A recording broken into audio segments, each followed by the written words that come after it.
Hello there and welcome to our next fantastic final. Today we're going back to 1985, the preliminary final between Hawthorn and Footscray. I was involved in that game and of course so was my guest, Terry Wallace, centering for Hawthorn that day. Now you'll have to be pretty unbiased today because of the current association with Footscray, I think, Terry. Yeah, sure. I suppose it's a good game for me to be having a look at, Lee. Yeah. Certainly I've played with players from both sides and no, they were good times. Yeah, they were. And of course the lead up to the two teams, Hawthorn had been beaten by Essendon in the second semi-final after beating Footscray 2 weeks earlier by, 93 points? Yeah, I suppose Footscray were the Cinderella side of that year. Yeah. They'd come up from nowhere and we had a great game against them in the semi-final and they did fight back in the first semi and beat North Melbourne quite comfortably. So the stage was set for an interesting clash. Well, a melancholy game for me, which we'll explain as we get into it, I think. Let's have a look at the Hawthorn lineup, and this was the basis of the players, wasn't it, that made Hawthorn such a good team in that the whole 80s, really. Gary Ayres, the back pocket there, Curran Geelong coach, Chris Mew, many of them there, Terry. Yeah, look, there's certainly a plethora of stars there, isn't there? And some of the guys, certainly from my point of view, playing alongside of Dipper and the wing, you always knew he was going to give of his best. And really, one of the things that's interesting in that side is we really didn't have a ruckman on that day. We see Chris Langford named as in the ruck position, of course, as we well know. Probably even the following year it was, he went to fullback, was it, in '86, and has spent a decade as one of the very best fullbacks in the game. But Mick McCarthy, a forward pocket player there, named in the forward pocket alongside Jason Dunstall, of course, who was in his first year at Hawthorn as well. Yeah, well, Mick McCarthy's an interesting one. He's probably someone that a lot of people don't know a lot about, but people are surprised when they know that he actually did play in 2 premiership sides. Yeah, and of course the interchange bench, Rodney Eade, current Swans coach, and Ken Judge. Few coaches in there, really. Yourself, Gary Ayres, Rodney Eade, Ken Judge. There's quite a Hawthorn influence amongst the coaching fraternity now. Yeah, well, it's one that seems to have changed, the swing from the Hafey boys getting into the coaching, and now the Abbeys guys are the ones that have taken over. Yeah, so that's the Hawthorn side. Let's have a look at the Footscray team. I suppose the first name that comes to mind, Brad Hardy, who won the Brownlow medal that particular year and was to be my opponent when the game started. Really was an exciting player that year too. I mean, he really just was an attacking player and had virtually no defensive skills whatsoever in his game, but he didn't need them the way he was going. Maybe they're in football in the 90s who play a little loose off their opponents, read the play, but become really attacking players. I think there's no doubt about that, and the whole aspect of that sort of game is that his use of the ball was so good. He really could set them up from back there. Yeah, Doug Hawkins, probably in the prime of his career, just about at that point he would have been, Terry? Yeah, Hawkins was the best player of that final series quite outstandingly, and I think in this game again he had a really outstanding game on Dipper. Yeah, and Simon Beasley at full forward was kicking goals at that point. Yeah, they're really not you look at the names in the team, they're not household names when you think of it, when it's a long time ago now, so they really must have had a really good year. A lot of players must have been near their best at that particular year. Yeah, they were. I think they got a few guys into the side from other teams like Bahaja and Sewell, and with that Malthouse influence, play it nice and hard and tough, and they really give it their all the time. Mickey Malthouse being the coach, of course, of Footscray at the time, and Alan Jeans was a Hawthorn coach. So yes, it was as I said, 2 weeks before Hawthorn had a big win over Footscray, but this was being played for a spot in the 1985 grand final to be played against Essendon, who'd already qualified. Let's go to the first quarter and have a look at the action. Hawthorn kicking to the right, Footscray kicking to the left. It's Purser and Langford, line ball. Purser gets it out at the second attempt, picked up by Foster, playing at half forward it would appear at the moment. Down towards Green, could have marked that one I thought. Edmund breaks the tackle well from Green, gets clear. Here's a mark, be the first goal to Footscray. All Sewell has to do is stand up and kick it. Well, I don't know if he meant that for him, Pete, but no, I don't think he did, Lou, but it doesn't matter. The result's the same, Bob. So bad defence by Hawthorn. A man loose in the goal square when their captain Jim Edmund had the ball, and Footscray will get first goal, and they will lead by 6 points inside the minute mark of the game. There it is, first blood of the Bulldogs, and that's a great start. There's a fight at the other end of the ground. Oh, it's a real dish-up. Well, Dunstall and Kennedy are having a great go, and Hardy's there to help out. Matthews trying to separate the players, but still Kennedy and Dunstall had it. Now Kennedy, they've quietened down. They're having another bit of a dish up there too. Well, in between times, umpire Glenn James warned Jim Edmund for whacking Terry Wallace, and He doesn't get much of a biff, Wallace, does he? yeah, well, he and Malin were, I don't say Wallace was handing anything out, but Malin was doing a bit. And so Footscray, but they've got everything to gain and nothing to lose. I'm not being critical of Footscray. It's an all or nothing deal, and so they're out to win. I think with that first goal on the board, they should settle down now and play football, because that's a great start for them. But I wouldn't worry about the man as yet. Well, it was a gift start to Footscray. A minute and 45 seconds gone, opening term. Purser, that's 2 hit-outs. Maybe Hawthorn will regret leaving Byrne out of the side. Hawthorn getting their first free kick a little earlier than last week. It was 22 minutes into the term. Lester Smith getting a 15-metre penalty, and didn't we see a few of those last week? Lester Smith out towards left half forward. Brereton, good mark. Late on the scene, Peart. He might get another 15 metres here. In fact, he has. That was a silly tackle from Neil Peart. Certainly was, Peter, and at that particular end of the ground, so that you can't afford to give 15-metre beaters away from there. Now, Peart going across after Brereton to take the mark. Philly's playing. This could result in a goal. Dermot Brereton now lining up. There's the kick by Dermot Brereton. And it's 1 point. So 2.5 minutes gone of this first quarter of the preliminary final for 1985. It's Footscray 1 goal, 6 points. Their goal coming within 40 seconds of the start of the game.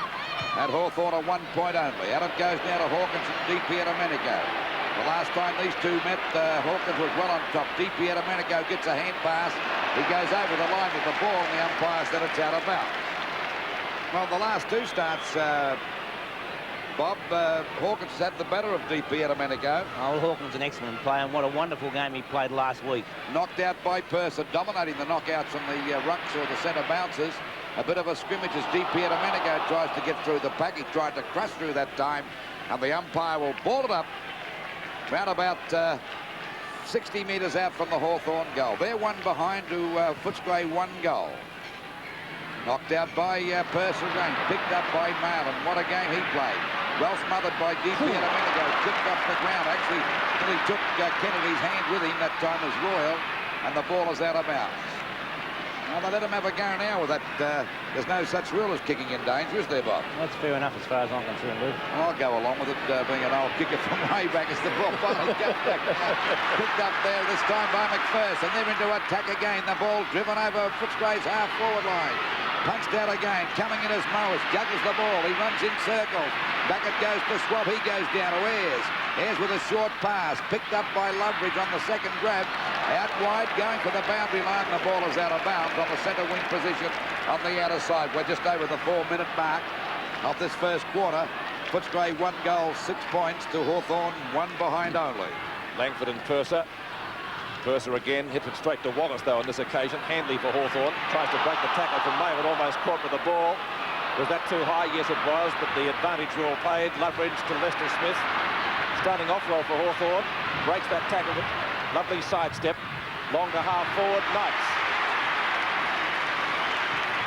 Knights, interviewed on Channel 7 last night, sounded very croaky with a heavy cold. But selector's not in doubt as to his ability this afternoon. Brereton, snapshot for goal, will be out of bounds or 1 point. Umpires confer it's a behind, and so Hawthorn 2 points, Footscray 6, Footscray leading by 4. Well, Dermot Brereton kicking both of those points, and both sides really going in at the moment. Well, Brereton's off to a better start this week than he's been for the whole Oh, Hardy in trouble. Caught, is he with the ball? He should be. Now, if he's not in possession, what was he? Well, I think he was lying on top of it, was he, Bob? He's still got the ball. No, he hasn't attempted to punch it He or has kick it. not punched it. He is in possession. So perhaps Brad Hardy a little bit lucky. Brereton, well, just about through that, but picked up by McPherson. Up towards the half-back line. DiPierdomenico and Hawkins. Knocked away by Wallace to Footscray. Taken by Foster. Long hand pass. Almost intercepted. Handley's there. So too Langford. Breaks one tackle. Tries to get the hand pass out. Picked up by Lester Smith on centre wing. Starting well for Hawthorn. That's his third possession. Bad disposal though. The mark taken by McPherson at half-back. Steve McPherson tries to get around Brereton. Does so. Goes out wide towards the flank. Looks pretty slippery. What a great mark, though, just the same. That was Be it. Now takes the hand pass back, long to half forward. 3 Footscray players are there. Loveridge got offloaded by Wallace. In the meantime, it's picked up by Royal. Lovely smother by Handley, and grabs him again. Wallace looking for a free kick, but it's Loveridge to take the ball out of the pack for Hawthorn. Loveridge well shepherded, still going. No Footscray player running at him. He's gone for a pass, trying to find Brereton. Couldn't do so. Kennedy's there. Matthews breaks one tackle, gives it to Kennedy. Kennedy from 12 metres out puts through Hawthorn's first. Excellent play by Lee Matthews on that occasion. And it wasn't a nice piece of disposal by Loveridge coming down the ground, but nonetheless it was going in the right direction. And as we see, Kennedy missed one that he possibly should have marked, and Matthews a quick hand pass to Kennedy, who puts through Hawthorn's first goal. Plus the fact, Bob, what helped that situation, the bad play on the part of Royal. He fumbled 3 or 4 times there at centre half forward for Footscray. It didn't help, Luke. Certainly didn't help. We're back in the centre now, just over 7 minutes gone. Hawthorn in front by 2 points. They're 1 goal, 8 points to Footscray, 1 goal, 6 points. Back to Purser again. He's got every knockout from these centre bounces. Malin comes out of the pack. He's grabbed. The umpire said it'll be a ball up around about the centre field area again. What a game Malin played last week. He was a very constructive footballer. Ball up. Purser again, but pushed on by Eade. He taps the ball back. It goes over there now to Russo. Russo back looking for Langford. Dipped off by Malin. Didn't mess about that time. Nearly took Langford's fingers with him, and the ball is over the line and out of bounds on the centre wing position. 2 points the difference. Just on the 8-minute mark of this first quarter, the 1985 preliminary final. The winner to go into the grand final. Wallace couldn't get clear. Actually threw that one out. Daniels goes for the boundary line. Did he do it deliberately? No, the umpire said it'll be a throw-in from up towards Hawthorn's half-forward line, about 80 metres around from their goal. Once again, it's Purser doing battle with Langford. Well, it's a push in the back to Purser. That's a charity, area. Well, he's doing a pretty good job on the ruck so far. Certainly a lot different to what he did against Langford the last time these two sides met. Punched out by Lester Smith. A chance now for Hawkins. Going after him is Morris, showing a lot of pace. But he goes down. Hawkins with a hand pass over to Wedman. This looks dangerous from Hawthorn's point of view. Over to Sewell. It's too long, but Sewell picks it up on the boundary line. A running shot for goal. And what about the result? It's off target and through for 1 point. So it's Footscray. 1 goal, 7 points to Hawthorn. 1 goal, 2-8 as we approach the 9-minute mark of the first quarter. Number 2 for Hawthorn, Chris Mew, to bring the ball back. He favours the member stand side. Looking out there for Dippia Domenico. Has to knock the ball clear. He'll do some shepherding for Russell Green. That's effective. Eade. Short pass. Up to the centre wing position. Brereton and Cordy tangle. The mark is taken by Russo. It's against Brereton, I think. Well, by Glenn James has made a decision. Which way is it going? Going to Footscray. Well, that's a 15-metre penalty if I've ever seen one. Time wasting, he should have had his number taken. Well, no, Russo thought it was his mark, so I agree with what the umpire has done. Cordy. In front, Langford. Purser from the back. Bahaja runs into plenty of trouble there. Chance for Wallace to get the ball. Does. Well shepherded again. The Hawthorn centre-man picking up kicks early. Wallace down to half-forward. Matthews had to try and get out of the road of one of his own players. Hawthorn skipper down to half-forward, trying to find Brereton, and Brereton takes the mark. Has he? No, he hasn't played it. Hardy right there with him. Loveridge. Long shot in towards Kennedy. Kennedy and Brian Cordy. Brian Cordy going the punch. Good defence by the Footscray player. It's out of bounds. Boundary throw in left forward pocket for Hawthorn. Well, both sides making plenty of mistakes and fumbling a lot, Bob. I suppose that's understandable in a match like this. It is in a finals game, Lou, and this is a do-or-die struggle, so once this is over, you're out of it, so any wonder there's a few mistakes. There's a fight between the two Kennedys. I don't think they're related. Free kick to John Kennedy. Well, I said there was a fight, Bob. Did you see any more of it than I did? Well, obviously Glenn James looked down. He signalled that John Kennedy was tackled too high. And, you know, when the ball's not there, Rick Kennedy's a foolish boy if, well, the ball basically had just left. So Rick shouldn't give away free kicks in that manner. I think both sides should perhaps cool it a little bit. Kennedy a chance for his second goal, and he's got it. 2 goals for John Kennedy. And in the preliminary final, Hawthorn 2-2-14, Footscray 1-1-7 at VFL Park.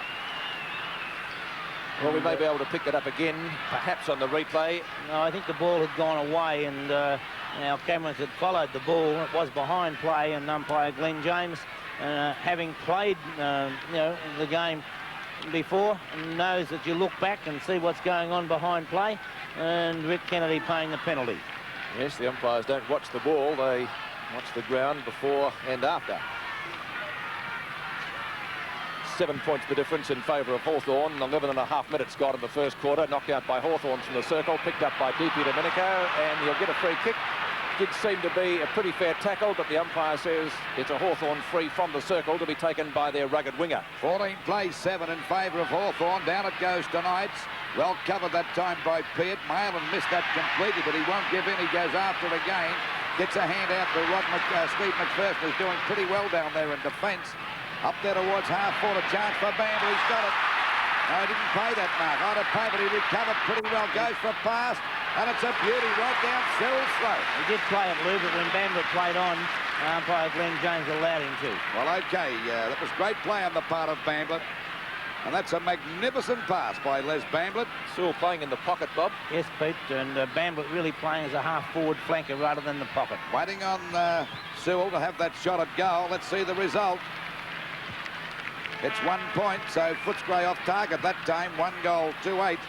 The Footscray to Hawthorn, 2 goals, 2-14. Sewell's kicked the Footscray total so far, Lou, 1 goal, 2. OK, and we're just on the 13-minute mark of this first quarter of the preliminary final. Out it goes to Loveridge, takes an easy mark. He and Purser having a bit of a scrimmage there, but not very serious. A 15-metre penalty, so it is pretty serious. Loveridge takes full advantage of that, goes for a bounce. No one coming within Cooey, so he goes for the long kick. Hawkins at the back, goes the big punch away from DP and Domenico.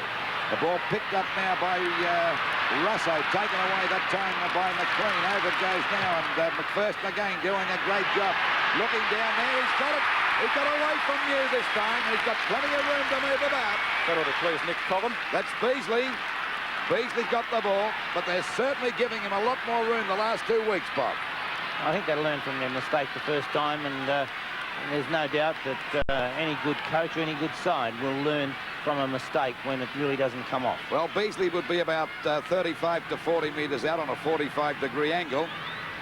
And, of course, this goal will make scores dead level.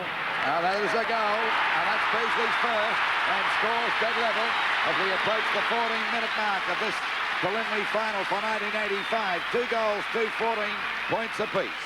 And Steve McPherson across the half-back line. Footscray's half-back line is Steve McPherson and Neil Cordy and Brian Cordy.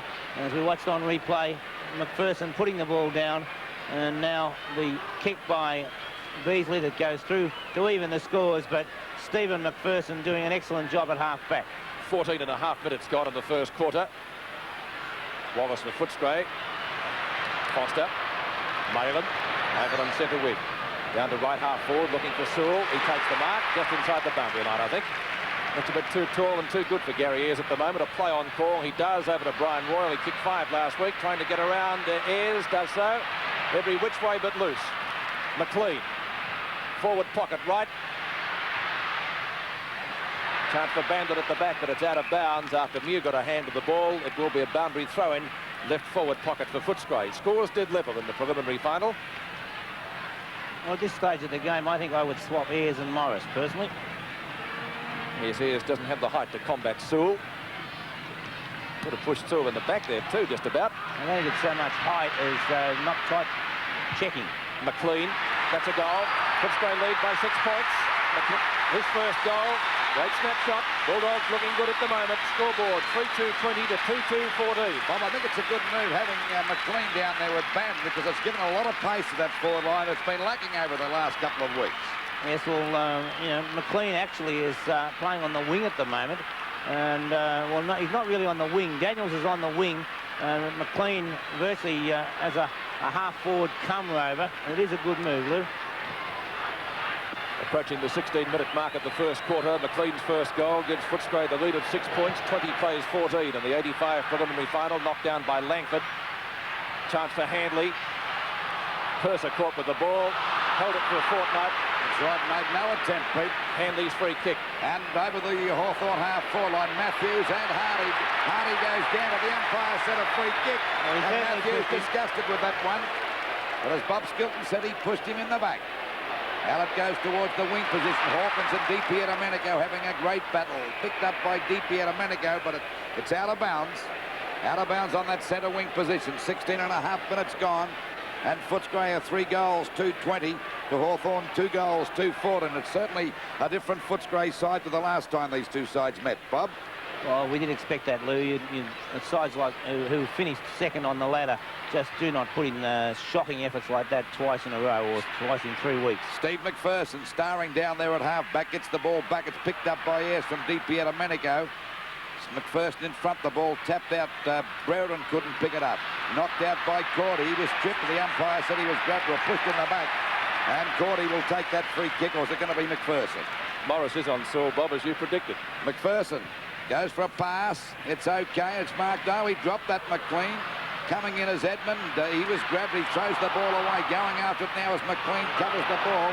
And the umpire said he got one too high. And he'll take the free kick out there at half-forward for Footscray. They're in front by 6 points. Short pass, it's okay, and once again Sewell's got it, and that's mark number 4 down there in the forward pocket. He's already kicked 1 goal. Punched out by Mew, picked up by Ayres, scouting out well, gives a wild kick out towards that half-back line. Coming in to meet it now is McLean and Di Pierdomenico. It's McLean going after, but Di Pierdomenico won't give him an inch, and the umpire said it's holding the ball against Di Pierdomenico. What for? He made the play. I thought he made the play. I'll go along with a 15-metre penalty there for McLean, who's doing a bit of damage down there on the forward line, incidentally. It's his 8th possession as the ball is 4th possession, 5th possession, I should say, off the top of the pack. Well picked up by Lester Smith. Goes for a short pass. It's okay. He's found Rodney Eade there in the back bucket. Right across the goals. Could be dangerous, but luckily for Hawthorn, Russo's there. Takes the mark, breaks clear, shoots it out wide, looking for Brereton. Oh, that's a great mark and a free kick. And Brereton's got the ball out there on the centre wing position for Hawthorn. Brereton left half forward, or left centre wing, as we watch the mark in replay. Good use of the body. Cordy unable to punch the ball clear. It's up to half forward now. And Steve McPherson, free kick to Knights, I'd say. Doing a great job down there, but it will, as Bob Skilton mentioned, be a free kick to the Hawthorn high flyer. Knights back into the side today. Peart did line up at centre half-back, Pete, but almost within a minute of play, Cordy went on to centre half-back and Peart to Knights. No, he's got another chance, Knights, luckily for Hawthorn, because it was shocking disposal.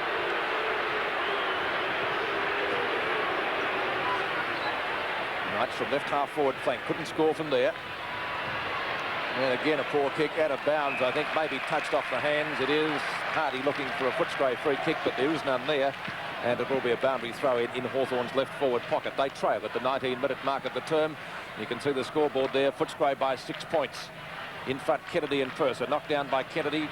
Stolen by Maylan. Di Pierdomenico. Ball out to Hawkins. Ball out to Hardy.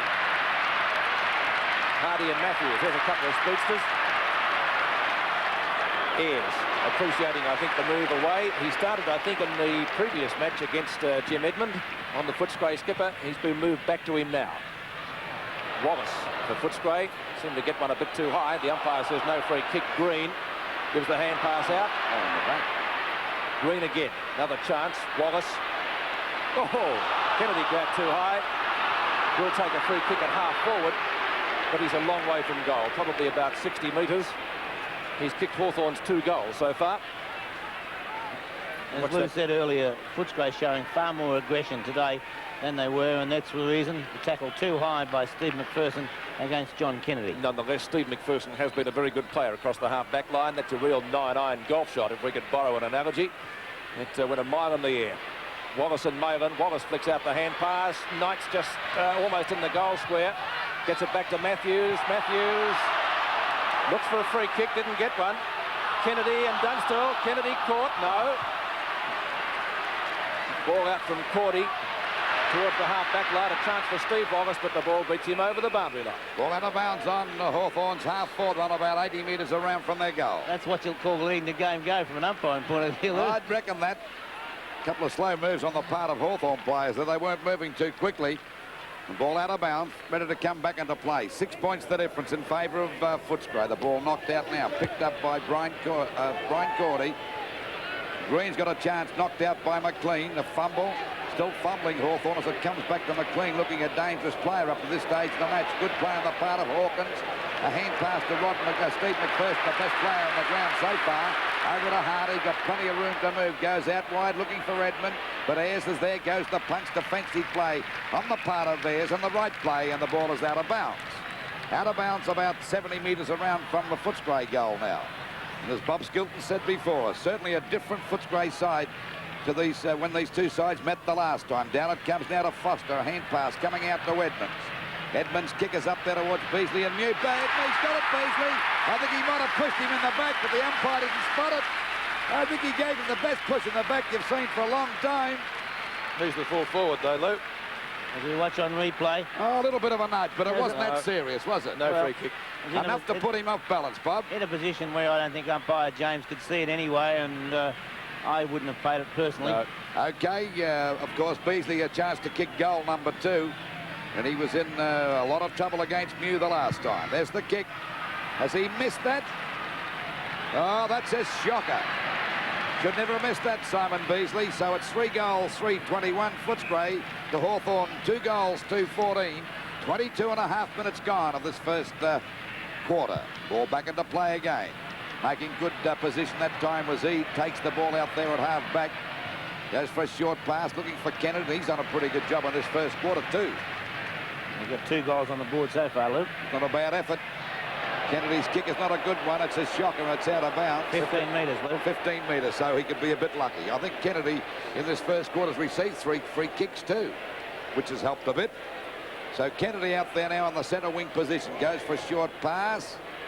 And Matthews goes down. Nearly a free kick to Lee Matthews, but the umpires didn't think so. Down goes DiPierdomenico. Taps it out looking for Matthews again, but he didn't exert any pressure that time when the ball goes out of bounds.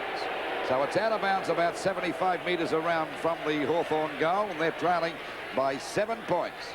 Into the quarter by just on 23 and a half minutes.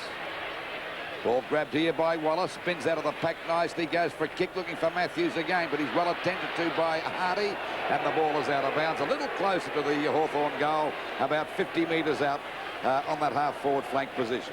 Footscray leading by 7 points at the 23 3/4 minute mark of the term. Kennedy and Purser. Purser simply too tall. Wallace sharked it beautifully, got it over to Brereton. Dunstall in front, takes a good mark. Started off having ringside with the Wrestlers with Kennedy. Footscray fullback gave a free kick to his Hawthorn namesake.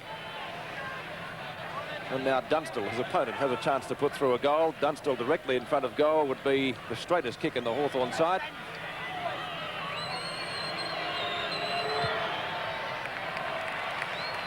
What's he done with that one? It's a goal. Dunstall putting through his first. It's Hawthorn's third. 1 point the difference in the preliminary final. 3-3 to 3-2 at VFL Park. It's a nice piece of play by Dermot Brereton there. As we watch on replay, Purser gets the tap, Wallace gets the hand pass to Brereton, and Brereton hooks the ball back into what we term as the corridor down the centre of the ground, and so Jason Dunstall putting it through.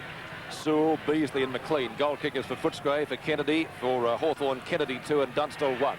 How are your meetings in shorts and talls, Bob? I don't go that far, Lou. Approaching the time-on period of the first quarter. 1 point the difference now. That is a high tackle, surely. And Foster will take the free kick. Well, that was one of the surprise moves by Footscray, Bubbers, to play Foster at centre-half forward, because he's played most of his football with the Bulldogs at centre-half back. Yes, and done a great job of it, Lou, but they did struggle at centre-half forward last week, and they really can't fill that position, and Foster is a goer. At the back, Schwab. Not a long kick. Green takes the mark in front of McLean. Thought about playing on. McLean not letting him go. Green will be looking for an improved performance today too. He was taken from the field last week. A rarity, certainly, since crossing from St Kilda a few years back. Great mark by Brereton on centre wing. Bad hand pass, though, by the Hawthorn half-forward. Gives Footscray possession. Neil Cordy Up to half forward, out comes Morris and takes the grab in front of Sewell. He was moved there after Sewell proved too tall for Gary Ayres, and he's at right half-back flank. Into the quarter by 26 minutes. A point the difference in favour of Footscray. A short pass and marked here by Loveridge. Loveridge out there at half-back, looks for a lead, goes right across to centre half-back, didn't gather any distance at all, but a good hand pass from Lester Smith over to Russo, puts them back into attack again. A bit of a juggle that time by Langford, kicked off the ground by Hawkins. Good play, didn't mess about. Lester Smith quick without the ball. This allows Beasley to get it over to Royal. Back it goes now to Daniels. A long shot at goal. This could be all right. No, it's off target. No, it's a mark. A mark to Sewell. And what a game he's playing down there on the forward line. He's playing a magnificent game. He's gone for a short pass. It'll be okay and marked by Daniels in a far better position, even though he may be a bit further out. You can see the distance and the angle there on screen. He's been a dangerous player down there, Bob. Yes, he picked up a couple of kicks now. And there's the kick by Daniels. You're talking about Sewell, Lou? Yeah, Sewell, Bob. No, I thought you were talking about Daniels then, but Sewell has been an excellent player. He's really, they have had a two-pronged attack with both Beasley and Sewell. Sewell has been leading and giving them something to kick to. He's been a fine player. Ball back into play again. Out there towards Green and McLean. Punched away by McLean. At least he's kept it in the attacking zone for Footscray, about 50, 60 metres out from the Footscray goal. And they're in front by 2 points. 20 plays 22.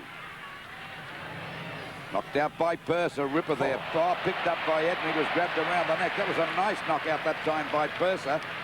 But Edmund gets the free kick, and the Footscray skipper would be about 50 metres out from goal. Pretty acute angle. I doubt whether he'll make the distance. Just on the 28-minute mark. And Footscray in front by 2 points, and this would be a handy goal if he could kick this one. There she is on its way. Oh, that's a long kick, and what a goal by the captain. And they're the sort of goals that lift the entire side.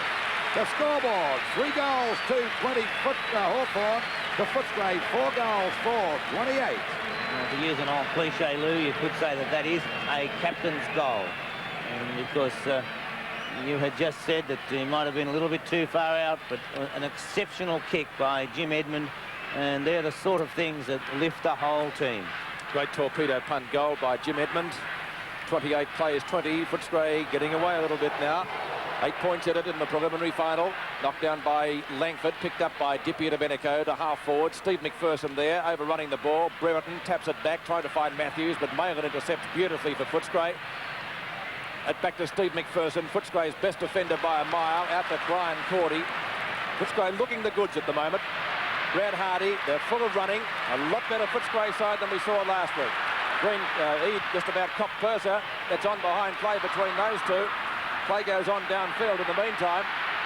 Ayres and Bamblett, it's out of bounds. Footscray's right forward pocket. Now by having a word to Purser behind play. What Footscray are doing too, Bob, they're chasing a lot better than they did the last time against Hawthorn. That was an example there with McLean knocking the ball and keeping it in their attacking zone. Yes, and Brad Hardy is not frightened to run up the ground, and he's giving Matthews a lesson at the moment. Knocked down by Sewell. Edmund, another goal, perhaps, if he's accurate. Not this time. And the Footscray skipper, I think, has put that out of bounds on the full. It will be a Hawthorn free kick in the left back pocket at the 29.5-minute mark of the opening term, which has been a good one for Footscray. Hardy forcing Matthews to play a different type of game at the moment. Lee not used to people taking chances and leaving him. Ayres from left back pocket. It's a free kick for Langford. Interference. Going to Langford, and Langford also getting a 15-metre penalty. Well, there's no excuse for Purser doing that because it's giving away 15 metres unnecessarily, Bob. I think he might have just been saving time and hoping that everybody would be picked up, Lou. Yes, especially as there's over 30 minutes gone in the quarter and the siren can't be too far away. Big pack of players out there. Comes out to Steve McPherson again, but it's a holding the man decision. To whom? Cordy. No, it's going to Hawkins. No, it's going to Hawkins. Hawkins from right half back. He's gone out wide towards the right half forward flank, looking for Edmund or Hardy. Lovely tap on by the skipper, gets it back to Hardy. Beautiful play, Footscray on to Royal, but it's a bad hand pass. Lester Smith hurriedly gets rid of it. over the boundary line, and it will be a boundary throw-in at right half forward for Footscray again as we approach the 31-minute mark of the term. Footscray's aggressive tackling have upset Hawthorn a little bit, Lou. Certainly has, and they're just keeping the ball back in their attacking zone all the time, even though they've got no chance of picking it up, Bob. Knocked down to Loveridge. Good tackle by Edmund. Lester Smith grabs it right on the siren. Good quarter for Footscray. And they certainly took the points in the opening stanza. 4-4-28, leading Hawthorn 3-2-20.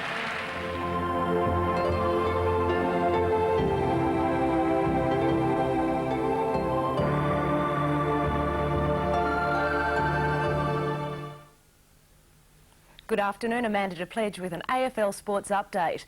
Well, the focus of world sport might be on Atlanta right now, but nothing stops the footy. And there's plenty of action happening in round 16. North Melbourne and St Kilda kicked off a big weekend last night at the MCG, and the Saints copped an 89-point hiding. Roos captain Wayne Carey and Corey McKernan dominated the second half, booting 6 goals between them. St Kilda totally outclassed in the final half, 14 goals to 1. Now, victory gives North Melbourne a chance to grab top spot on the ladder after toppling 2 places last week. Now, that was after their shock loss to Collingwood. Now we'll catch up on today's matches. Footscray playing host to Brisbane at Whitten Oval, and Brisbane have snatched an early lead.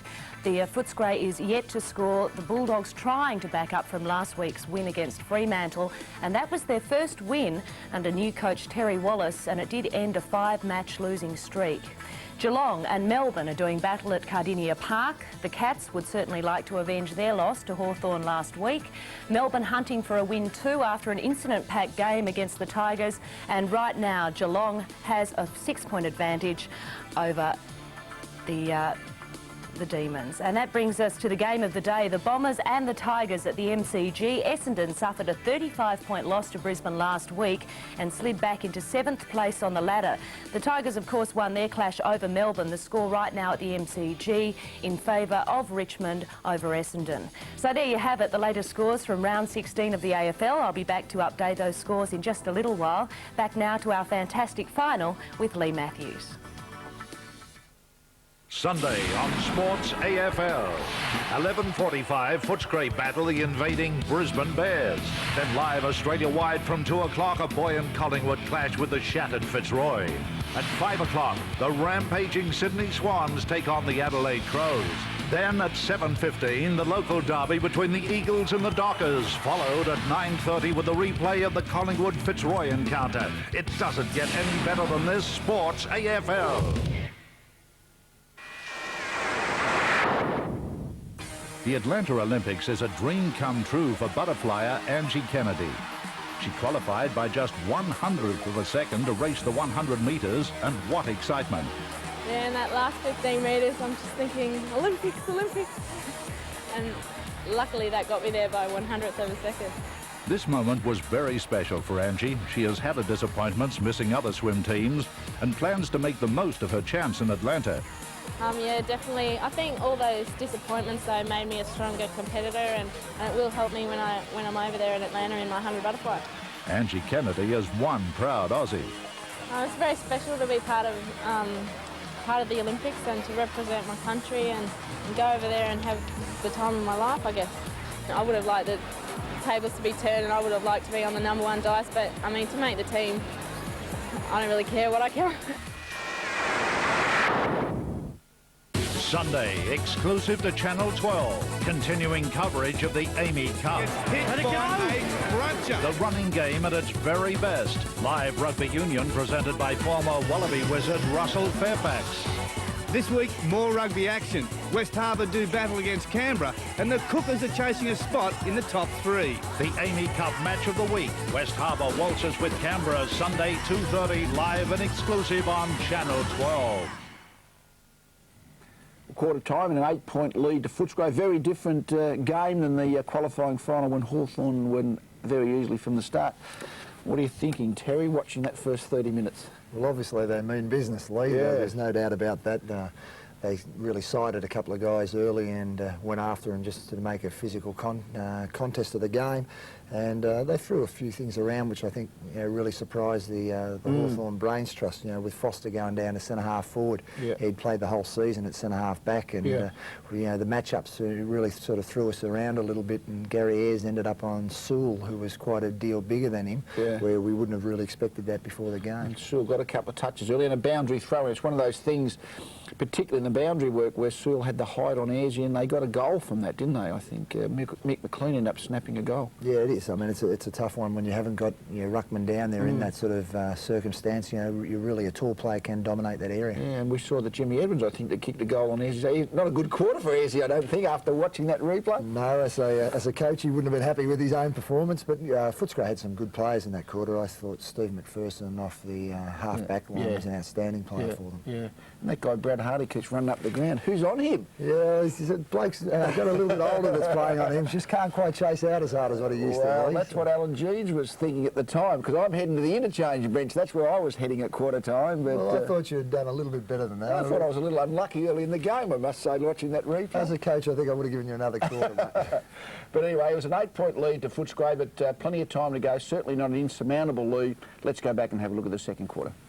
Second quarter of the 1985 preliminary final from VFL Park. Footscray by 8 points.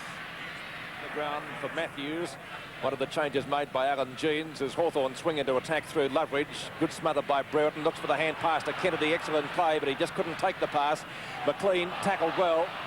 Loose ball, half forward for Hawthorn. Trying to crash through McPherson. Gets it back to Hardy, who had a brilliant first term. Hardy out towards right centre wing for Footscray. Underneath it, Eade for Hawthorn. And gets offloaded by Foster. It amazes me that there's not 15 metres paid for cases like that. It was a little late. Peter Medico and Neil Cordy tangle. Long hand pass by Hawkins, his opponent, out to Steve Wallace. Excellent play again from Footscray. Wallace to half forward. He's trying to find Sewell, man of the match so far. 5 marks in the first quarter, Sewell. He kicked the first goal. He won't kick one from there. The pass, looking for Beasley. Won't quite reach him. Bamblett tries to get it further forward. Picked up by Lester Smith and got steamrolled by Foster. He took his eye off the ball a couple of moments before, and a dangerous kick now which comes off. Green from half-back. Well, there's a wrestle down there between Brereton and Neil Cordy. Now, Bob, how can they tell who's got hold of who? Well, I think in that case, Glenn James was probably on the right side because he could see just who was holding who. Brereton had the front position. I think that made a difference.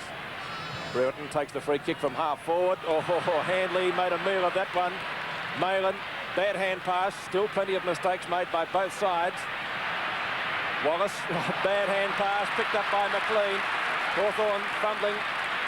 McLean played a great first quarter as well. Here he goes on centre wing. Looks for Royal. Breaks the tackle well. Again to McLean. Back to Royal. Plenty of time. Has a long shot at goal. Beasley and New. Goal! Oh, what a kick! Great play, Footscray. Excellent from McLean. He put it through for Footscray's 5th. Or is it Bamblett? What a great piece of play. 3-2 to 5-4. It was magnificent play on the part of Bamblett that time, and good play on the part of McLean coming down the ground, Bob. It certainly was, Lou, and on replay we see it right on the line, but he kicked it before the line as far as I was concerned, so for mine it was a goal, but again Hawthorn's poor disposal upfield setting it up. Well, Footscray looking pretty good against the breeze. The ball knocked out by Purser, dominating the centre bounces. Back it goes out there towards the wing position. A strong mark taken there by Rodney Eade. Umpire gets it away, but Eade still gets his kick over the centre half forward position. Flying high was Judge. There's the loose man in defence. That's McLean getting a hand pass out again to Cordy. That's a bad hand pass. Good play on the part of Wallace. Gets a hand pass back to Green. And Hawthorn going to attack the deep Peter Manico. It's too long. He's not playing too well today either. Bit of fumbling going on by Dunster, but on his back there is Kennedy. The umpire said play on as John Kennedy comes out with a hand pass. Well smothered by Hardy. And Hawthorn making plenty of mistakes. The ball still in play. Back it goes now to Peter Manico, and Hardy having a great wrestle there. He was grabbed by the foot, Hardy. He's playing a pretty good game down there in defence. Playing an excellent game, Lou. He's been an excellent player down there. They had to take Matthews off. That's how well he was going. That's his 8th possession as he drops the ball a bit short.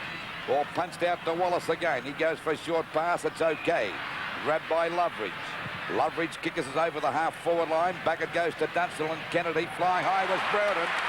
About the only forward that got firing down there at the moment. That's his 4th mark. Well, maybe the forwards would fire a lot more, Lou, if Hawthorn were not being so indirect. If they would go straight down the ground and go long, then they may have a chance up forward. But if you're going to zigzag all over the ground and take your time getting up there, what chance have forwards got? 14 points the difference as Brereton comes in for goal number 1.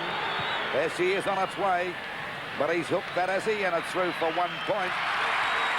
That's 3 behinds to Brereton so far on the match. 3 goals, 3-21 Hawthorn. The Footscray 5 goals, 4-34. And that's certainly a different side now. A good pass and a good mark taken there by Pitt, except that Hardy took a bit of a chance. Should have gone for the long kick, but it's worked out okay. Peart's kick is a short one. Coming in to take the mark is Hawkins. They're playing with a lot of confidence. Out it goes now to Purser. And he's got the mark out there on the centre wing position. A long hand pass coming over to Brian Cordy. Back it goes to his brother Brian. Neil, I should say, over to McLean. He's playing a great game. Shows a lot of pace. He's grabbed by Langford. Gets the hand pass back there to Foster. Tries to get around Lester Smith. Slips over. He gets around him all right. Goes down. McLean taps the ball on there to Edmund. Shoots it back across there towards the half-forward flank. It hits the deck as they go now for Royal. And what's he done with it? Hit the post. So Footscray, by golly, they're playing with some determination here today, Bob. They certainly are, Lou, and it was great play out there from both Edmund and Foster, who Foster didn't do a great deal, but he kept the ball in the forward line. Morris's long kick, straight to Footscray's Neil Cordy. Cordy at half forward, goes for a short pass. Looking for Daniels, he's got him. Daniels only about 30 metres out from goal, on a slight angle. Classy mark. Decides to play on. We've put the ball pretty high for Beasley. Punches it clear. 1 point. So still Footscray doing it well by 15 points, increasing their lead all the time. The Hawthorn bench not looking particularly happy at the moment, and they haven't got much to be happy about. A lot of players down. Mew. Short pass to Loveridge. He's not one of them. Loveridge from half-back wobbles the punt kick up towards centre wing. Steve McPherson had a great first quarter. Gets clear of Dunstall. Good tackle, good tackle. Kennedy, who's kicked 2 goals for Hawthorn, gives it over to Russo. Russo should score from there, 25 metres out. And the understatement of the day so far would be to say it's a badly needed goal for Hawthorn. 4-3 to 5-6. What magnificent play by Dunstall. Certainly was, Bob. You know, that's an example to kids that you've got to chase and chase and chase. And Steve McPherson, I don't think, realised that Dunstall was going to be there. Then Dunstall tapped it on, allowed Kennedy to get it, and that won't go in the scorebooks as Jason Dunstall's goal, but it really is. 7 minutes gone in the first quarter. Yes, the sort of tackle that coaches are really proud of. 27 plays, 36. Second term action from VFL Park. Knocked down by Langford, but it's picked up by Hawkins for Footscray. Hawkins to half forward. Schwab and Edmund. Stolen by Morris. Morris from centre half back, long kick up over the centre line. And the pack set themselves. Oh, they all went down. 2 Footscray players. Crashed, chance down, knocked on by Purser. Over to Brian Cordy, a perfect pass. The Axe was a bit too long. In goes Edmund, up ends Ayres. Tapped back beautifully there to Royal. A long kick up there looking for Beasley out in front.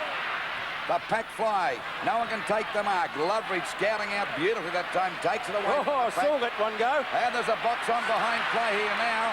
We see Bamblett in that. There's 2 Hawthorn players, and I think Beasley might... No, he's not. Beasley's not in it. It's Searle and Bamblett. Ball out of bounds, isn't it? Or it's going to be a... Mew and Morris. Ball out of bounds on that... let's see what's happening. They've got to pick the ball up now. It's out of bounds. It's out of bounds on the Footscray half-forward line, about 70 metres around from their goal. Well, both sides having a dip here today as Loveridge breaks clear, gets a hurried kick. Back there, it's off the top of the pack. Kennedy couldn't pick it up, neither could Brereton. Now Kennedy's got a chance. Out there at half-forward, a hand pass back to Wallace. This looks dangerous for Footscray. Smothered. Beautifully smothered. Over it goes now to Judge. Back to Hanley. He's grabbed it. Will be holding the ball against him. Well, Hanley's not having a very good day today. Kennedy picks that one up, goes for a pass. He's just about, oh, he saved the day there. It nearly went out of bounds on the full. Malin couldn't get there in time. And the umpire will throw it in from that boundary line about 70 metres around from the Hawthorn game. Not the most stylish game in the world, but there's plenty of thrills and spills as Purser gets the knockout. Picked up by Judge from Kennedy. Over it goes to Dunstall. Coming out to meet Dunstall's Peart. He gets one in the back. He'll get a free kick for sure. Umpires call play on, playing the advantage rule out there to Hardy, and Hardy takes the mark in front of his opposite number there, Russo, number 4. Out there at half-back, a short pass coming in to meet it now is Foster. He's pulled to the ground. Grabbed by Wallace, back to Hardy again. By golly, what a game he's playing too. Shrugs his opponent off, ball. Gets around 2 of them. Great play by Hardy. Back there towards Bandit and Swab. Neither can take the mark. There's pressure on all the time. As Swab kicks the ball back, he's put it out of bounds on the full. And a chance now for Footscray to go deep into attack. They're in front by 9 points. 9.5 minutes gone of the second quarter. That's great play, Bob. Oh, it's a beautiful play. Great skill, Lou, and you can't, there's no substitution for skill. And there's a strong mark taken that time by Ayres out there at half-back. The scoreboard is 5 goals, 6-36. Footscray to Hawthorn 4-3-27 at the 6-minute mark, or 10-minute mark of this second quarter. All Footscray on centre wing. Brian Cordy, well shepherded by Foster. And Sewell, mark number 6. And that was a little bit of frustration before, because I mentioned in the call that Sewell had let one go. That's schoolboy stuff by Morris. It was Morris that copped it, but lack of discipline by Russell Morris. I don't think Evan Jean to be too happy with that. Langford. Russo at centre field, still inside the square. Judge, he's done well since he came on. Judge at half forward. He's a pretty accurate kick as a rule, and he's got that one. A badly needed one for Hawthorn. Goal umpire waiting for the all clear. Now he's given it. And Kennedy again being spoken to by umpire Glenn James. But it's a Hawthorn goal. 3 points the difference at VFL Park, Bob Skilton. Yes, well, excellent defence on that occasion, and Langford now using the ball well. On replay, we see the mark taken by Russo, and Judge had made beautiful position there as Judge now drives it right through the centre, and on replay we see a very happy Ken Judge. Ken Judge's first goal for Hawthorn. He came on at the start of the second term. 3 points the difference in the preliminary final of 85. Purser thumps it 20 metres downfield. Foster got one too high. The advantage were all played, and it will be another go. He could have been a bit lucky there, Foster, I reckon. It's going back to Purser, actually, for a free kick at centre field, so Foster had nothing to do with it, Pete. It's like one of your golf shots, Lou. That's right. Purser from centre field. In front is Schwab. Bamford had to go to spoil. He did that effectively. Now it's left to Terry Wallace. Wallace's kick is a high one, but he did get boot to ball. Handley has it knocked away, picked up by Loveridge on right half-back flank, just about Hawthorn's most consistent player. Handley not having a good day today, fumbles and then slips. Still gets his kick in, up towards centre field. Bad disposal though. Who's he got? Brereton. On behind play again, Pete. Again, well, there's in a couple of those. It's on half-back flank at the moment, the fight. The ball's on Hawthorn's half-forward line. It's Hawkins and Dippy to Beneco. Hawkins wins out, gets it back to Hardy. Hardy gets around Langford. He'll get around Kennedy as well. Caught! Great tackle. Hardy just tried to do too much on that occasion, and it's picked up by Russo. A long kick in towards full forward. Judge just about grabbed it. Knights out of bounds. Boundary throw in. Right half or right forward pocket for Hawthorn. Just over the 12.5-minute mark of the second quarter. 5-6-36. Footscray to Hawthorn 5-3-33. The ball out of bounds about 30 metres around from the Hawthorn goal. They're trailing by 3 points. Kennedy against Purser. Purser got the tap down. Picked up by Cordy. The ball driven back there towards centre half. Back coming in to meet it now is he. Goes for a short pass. It's a good one and marked here by Langford. And he'd be about 50 metres out from goal. Hawthorn trailing by 3 points. Langford doing quite a good job around the ground, Lou. He's been beaten in the ruck work, but doing well around the ground. He's gone for a short pass, trying to find Peter Knights. Ball on the boundary line. It'll be out of bounds. Peter Knights in a bit of trouble. I think he's only had 2 kicks up to this stage of the match. Watching a few of them slip over like that, Lou, I wonder whether they've chosen the wrong studs. Well, the ground is very slippery. A very hot day here today. Knocked out by Purser again. In goes Hardy on the boundary line. He was tripped up. A hand pass comes out to McLean. He fumbles the ball, and the ball over the line and out of bounds again. Now, Peter Donegan, our man on the ground, said the wind seems to have dropped considerably, Peter. So that should help Footscray's cause in this second quarter. Ball knocked out by Purser again. A hand pass coming over to Malin. Short pass. Oh, it's a bad one. Deep here. Domenico couldn't pick it up. Down goes Hawkins. He can't get clear. Plenty of scrimmaging going on there. As I said before, not the most stylish game in the world, but it's a pretty tough affair out there. It's a great exhibition by both teams so far. Well, it's guts and determination by both sides. And full marks to Footscray because they were a pushover the last time these two sides met. But they're putting up a better display today as Russo drives it up there towards Knights. And Peart knocks the ball away from him and goes through for 1 point. Excellent defence by Peart there, Lou. So it's still nip and tuck. 5 goals, 4-34 Hawthorn. The Footscray 5 goals, 6-36. Into this quarter, the second by 14.5 minutes. And there's a mark taken out there by Royal, short of half-back, plus a 15-metre penalty. This brings him right up to the half-back line. He's gone for a short pass. Hawkins getting away from deep here. Domenico takes the ball out there towards the centre wing position. Another pass. It's a good one, and Foster's got it. Now he's on the centre wing position. Boots the ball high over the half-forward line, looking for Jim Edmund. Ayres missed that completely. Edmund and Ayres having a great battle. Down goes Edmund. He's grabbed around the neck. A bit of a tussle there, and the umpire will ball it up about 60 metres out from the Footscray goal. 15 minutes gone of the second quarter, the 1985 preliminary final. 5 goals, 6-36 Footscray to Hawthorn, 5-4-34. To bounce. Left half forward for Footscray. Knocked down by Foster, but intercepting for Hawthorn as Ayres. Back to centre wing. Kennedy and Brian Cordy both overrun the ball. Left to Purser. He's gone for a little short one, trying to find Royal. He does so. Gets around Wallace and deep here to Domenico. Short to half forward. That was Beasley. Mark number 3. There's no doubt when you give this guy room, he's got a chance, Pete. Well, he's a typical full forward, Lou, and if he's got the space to come to, and then he does lead well, makes position well, and if you give him the opportunity, there's every chance that in a 2-out duel, he'll get his share.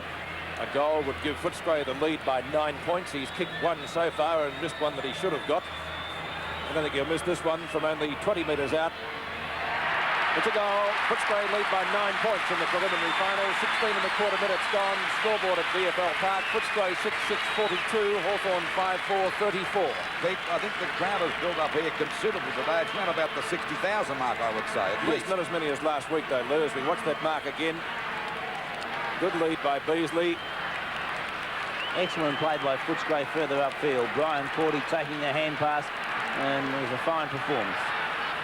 Approaching the 17-minute mark, Footscray by 9 in the second quarter. Knocked down by Purser. I'm sick of saying that, but he's killing them in the ruck at the bounce. But Langford doing a fair job, as Bob mentioned, around the ground.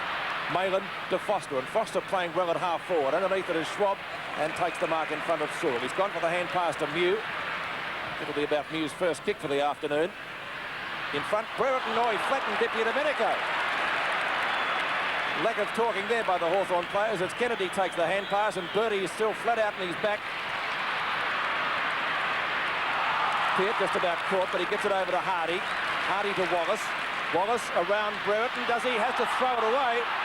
Out to Knights. Knights hooks it back towards half forward. Wallace, great mark. Wallace, though, not the most reliable kick in the Hawthorn side, and would be a fair distance out, but a very courageous grab. I think probably a little bit too far out to score, Pete. Yes. One never knows. Bad play on the part of Steve Wallace then. Took too long to get rid of the ball. Wallace's kick just wide of the 10-metre square. Brereton, has he got the mark? He decides to play on and not worry about it, and puts it through for a goal to make the difference once again. 3 points in the preliminary final. That's Brereton's first goal. Footscray 6-6-42, Hawthorn 6-4-40. I always believe that Hawthorn are a far better side when Brereton is playing well, and we watch on replay as Brereton and VFL Domenico clash, and there are the two of them.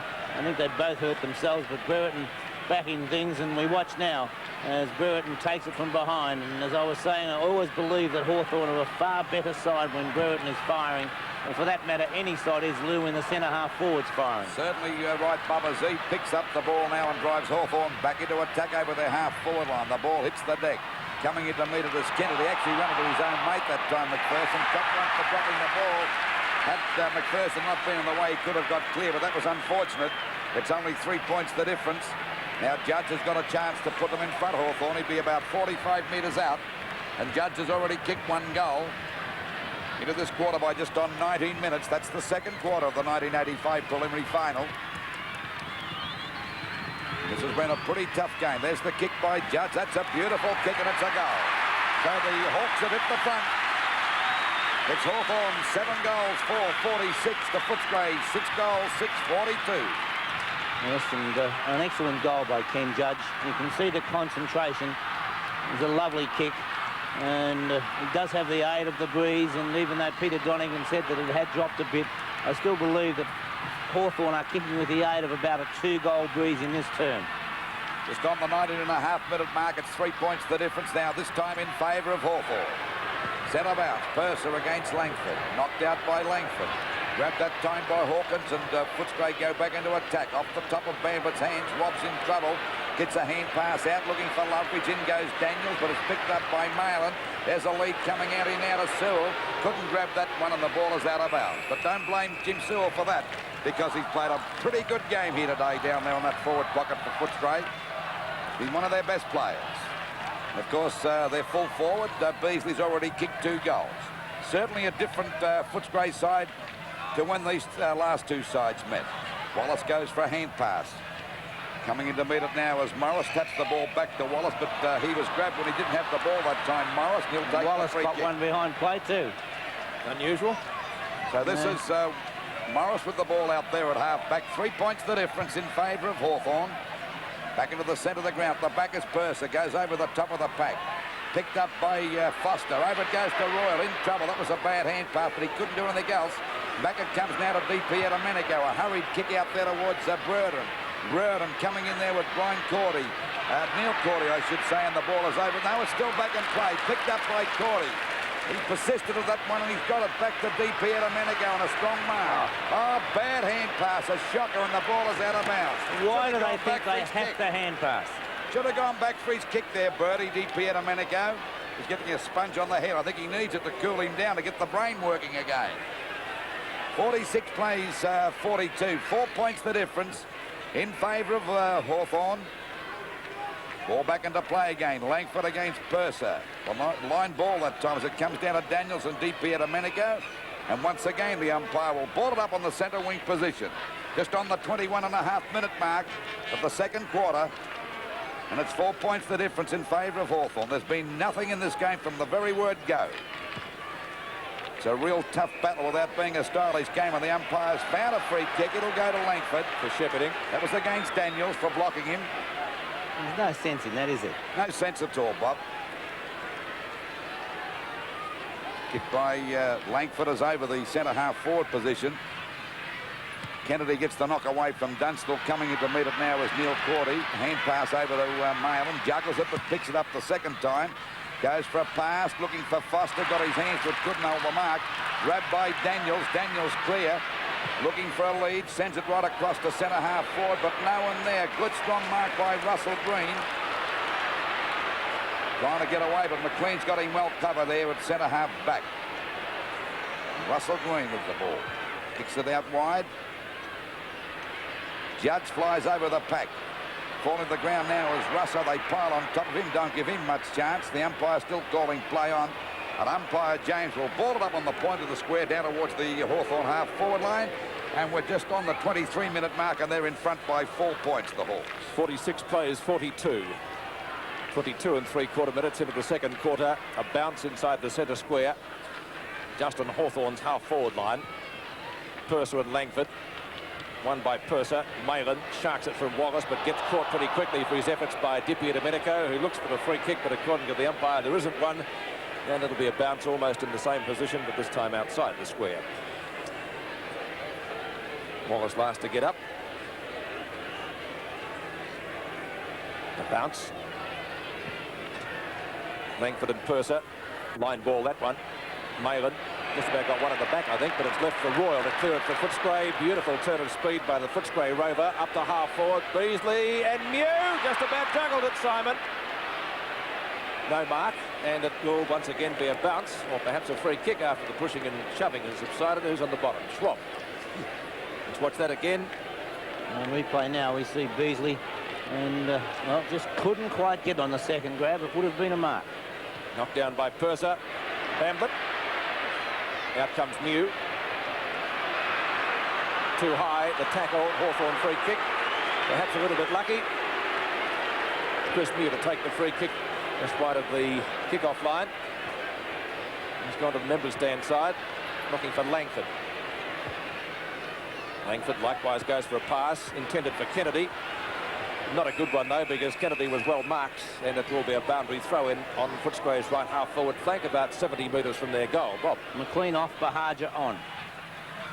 46 plays 42 in the second quarter. We're nearly into the time-on period. Daniels has it, but can't get rid of it, and again we'll see a bounce.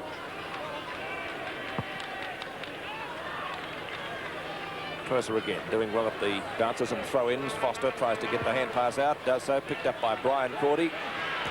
Edmund takes the mark in front of Gary Ayres. Well, he kicked a beautiful goal in the first quarter, Edmund, with a torpedo punt. That one isn't one. Morris flying in front of Beasley. Ball paddled out to Russo, gets grabbed, arguably too high. Bahaja back on the ground, can he score a goal? Hooks it back in towards the 10-metre square. Two Hawthorn players are there, and a good mark is taken by Mew. Too tall for Bamblett. Good battle down there at the moment between Mew and Beasley. Mew goes for the hand pass. It's taken by Russo in the right back pocket. Russo trying to get around Sewell, and by gee, that ground must be slippery. Otherwise, as Bob Skilton suggested, they've got the wrong stops on. Oh, danger here for Hawthorn as Lester Smith finally gets the hand pass out to Wallace. Wallace close to the boundary line, but he picks it up at right half-back. 26 minutes gone, a short pass marked here by Kennedy. Over it goes to Loveridge out there at half-back. He's got a paddock to run, and he hand passes over to Green. There's a chance now for Hawthorn to go deep into attack. He was grabbed, shrugged his opponent off, back to hand. He's had a bad day today. Up there to Dunstall, punched away by Kennedy. It's Dunstall and Kennedy going after it. Kennedy's grab, didn't have the ball. Deep here to Menick. I thought it was a free kick. I thought it was the other way in the first place, to be honest. Well, it's Kennedy's free kick out there at centre half-back. Goes right across goals. This is danger, but Sewell's out. Not Sewell. Purser's out there on his own. 4 points the difference into the quarter by just over 26 minutes. Now, why was it a penalty against Langford? It was Purser that was doing the pushing then. Don't ask me, Bob. I'm up here. The ball comes over to McPherson. McPherson's kick is a long one over the half-forward line. Edmund couldn't hold that mark. He goes down. Backing up well there was Russo. Over to Green. Back there to Kennedy. Over it goes to Langford. Back to deep here to Menico. Goes for a kick, not a good one. It's a shocker, and marked here in defence by Peart. He goes out wide, but his kick wasn't the greatest in the world, but it'll go out of bounds. At least it'll give Footscray an even chance there to keep the ball. It's not hard to see that Neil Peart is a left footer. That's right. Ball out of bounds on that half-forward line for Hawthorn. Well, they all missed that. It comes back to Royal. Scouts around the pack nicely, boots it back over the centre line. And a great mark taken there by Ayres. Well, his two opponents fall over. He breaks clear, goes for a pass. Dunstall couldn't mark that. He fell over. Now Kennedy's got to pick it up. He does the second time. He's clear out there on the wing position, looking for Bahaja, who fumbles the ball. A bad fumble. There's too many against Bahaja. As Green gets the ball back to Wallace. He's grabbed by Bamblett. The umpire set too high. Well, Hawthorn had plenty of time to get rid of it. Then they could have been a bit lucky. But the free kick was there. I think very lucky, really. He ducked his head. I personally would have penalised Wallace. Kick out wide now. Punched away by Neil Cordy, going for the boundary line on Hawthorn's half-forward line. About 70 metres around from their goal. Just on the 28-minute mark. Hawthorn's still going far too short, Lou. They're hand-passing and they're zigzagging instead of going long and direct. It's 7 goals for Hawthorn, 46 to Footscray, 6-6-42. Oh, Purser missed that one. Picked up by Kennedy. A hurried kick by Deep here to Manigo, looking for Knights. Couldn't pick that one up, and it'll be out of bounds. Out of bounds in the forward pocket position for Hawthorn, about 30 metres around from their goal. There's the siren to win the second quarter, the 1985 preliminary final. Hawthorn, 7 goals, 446 to Footscray, 6 goals, 642, and it's still a pretty even... Well, a good quarter for Hawthorn have overtaken Footscray, and I think a 4-point lead there going into the half-time break. A couple of things as we were watching that, Terry. Dermot Brereton, he was in his 4th year of league football at that point, and as the weight campaign started to work, he got much bigger in the upper body in the later 80s. Yeah, he was more athletic in this sort of day, but geez, he certainly was a good player. You know, sometimes you forget just exactly how good they were, and he's been a dominant player. And we saw that incident at, where he went for the mark and Robert Di Domenico got caught in front of him. And I think the commentator said it was lack of teamwork. And I think we both commented that when you got your eyes on the ball, you don't know who's around teammates or opposition. Just got to go at the ball. It's a bit hard to get out the way, really, isn't it? I mean, you know, if the ball's your objective, I mean, all you can really do is go for it and hope the best. Yeah, and we saw Jason Dunstall in his 1st year of league football, and I think one of the things he became known of for that chase and tackle on McPherson that resulted, I think, in the Ken Judge goal. That was the great value of Dunstall as extra value as a forward, wasn't it? I think it's the thing that really has changed in Jason's game now. He's not actually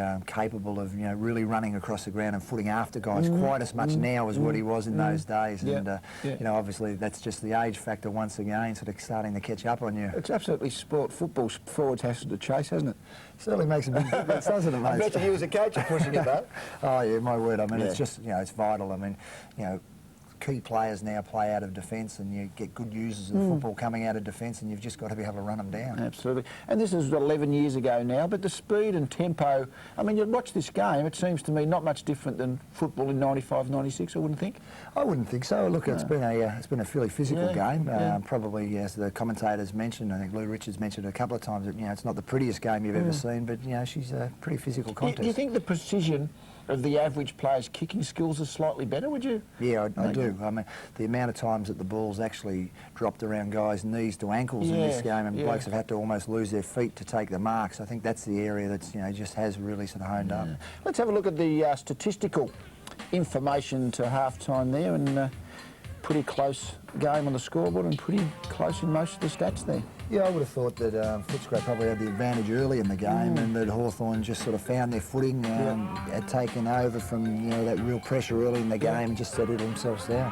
And a fairly low-scoring game, of course. And actually, the one statistical discrepancy there is the hit-outs to Footscray. We've got the situation where Andrew Purser, the specific ruckman type, is obviously getting his hand to the ball. Chris Langford, more the follower type in this sort of kind of game. What do you think about the ruckman-follower debate? Well, it certainly is a debate. I mean, I sort of lean towards the follower type. I think you've got to have that player that's available to, you know, to be around the ground and taking marks and being able to generate possessions for your side, as well as be, you know, handy in those ruck areas. And even though you see 27 to 10 there in the hit-outs, I don't really think that Andrew Purser's had much of an influence on the game whatsoever. No, it's not a statistic. You look at it and you're a bit surprised. You say, I didn't really notice that, did you? You know, it wasn't necessarily influencing the game that much. Unless he's an absolute dominant player, you know, maybe someone like a Clark at Brisbane at the moment, where he really can direct the ball. Or Justin Madden, who really, in their peak, really control the ruck work. Yeah, I just think that, you know, unless it's that, you know, the ground level players, you know, will counteract it anyway. And the one I'm going to touch, spoken like a true ground level player. Absolutely. Okay, so we'll go to a commercial break. Plenty of football to be played. We'll come back for the third quarter after that.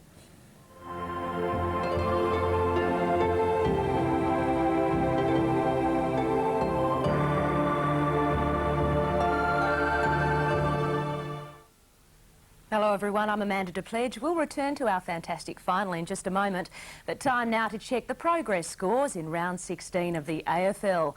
And it's pretty damp, cold and windy in Melbourne right now. Not ideal conditions for the Brisbane Bears, but Whitten Oval is being very kind to them today. The Bears really need to clinch this one after a disappointing run up to their win over Essendon last week, and right now the advantage is with them by 8 points. The Cats and Demons are fighting it out at Cardinia Park. Melbourne at the moment are on unlucky 13th on the ladder, and Lady Luck isn't with them today. The Cats are beating them at the moment by 28 points. And the third match in progress today has the Bombers up against the Tigers at the MCG. Essendon coming off its loss against Brisbane, Richmond a win over Melbourne, and Richmond look like they might get this one up too, 8-7-55 to Essendon 3-11-29, and that's half-time score. And that is the latest. I'll be back in a little while to update those scores for you. Back to our fantastic final now, 1985, the preliminary final between Hawthorn and Footscray. Sunday on Sports AFL. Live Australia-wide. Collingwood must keep on winning. For Fitzroy, will their nightmare season ever end? One of the marks of the day. Can the Lions recover their roar against the Magpies, who are back with a vengeance after their demolition last week of North Melbourne? Sunday, live from 2 o'clock. Collingwood fans, get with the action. Sports AFL. It doesn't get any better than this. If you've got the time, we've got the movies. Not only quantity, but quality. Midday, every day on Movie Greats. Anything for you, sweetheart.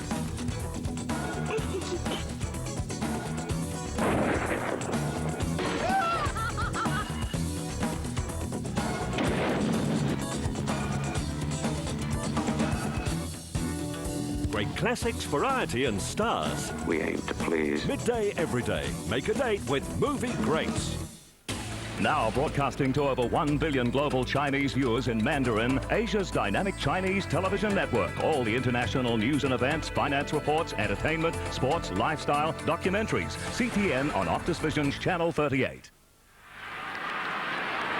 Umpire Glenn James starts proceedings in the third quarter of the 1985 preliminary final. A margin of 4 points only in favour of Hawthorn, but Footscray kicking with the breeze in this quarter. This was the quarter last week that Essendon took Hawthorn apart. Purser and Langford. It's won by Langford from the centre circle. Wallace up to half forward for Hawthorn, but not a long kick. Out comes Peart. Ball socket off the ground, picked up by Handley, who's minding Steve Wallace, but he's kicked it straight to Brad Hardy, who shows he can also mark one-handed. Lovely juggle there. He's found Hawkins. Cordy, Neil Cordy out to Daniels, who against North Melbourne got on his own repeatedly, did it there again. Edmund, long kick up. Bamber, or should have taken that mark. Pushing him back, Pete. He's got the free kick anyway. Or is it going the other way? Now it's going to Schwab. It's for Langford, finds him. Green just gets clear of his opponent. Ball up towards centre wing or centre half forward for Hawthorn. And the mark taken by Brereton.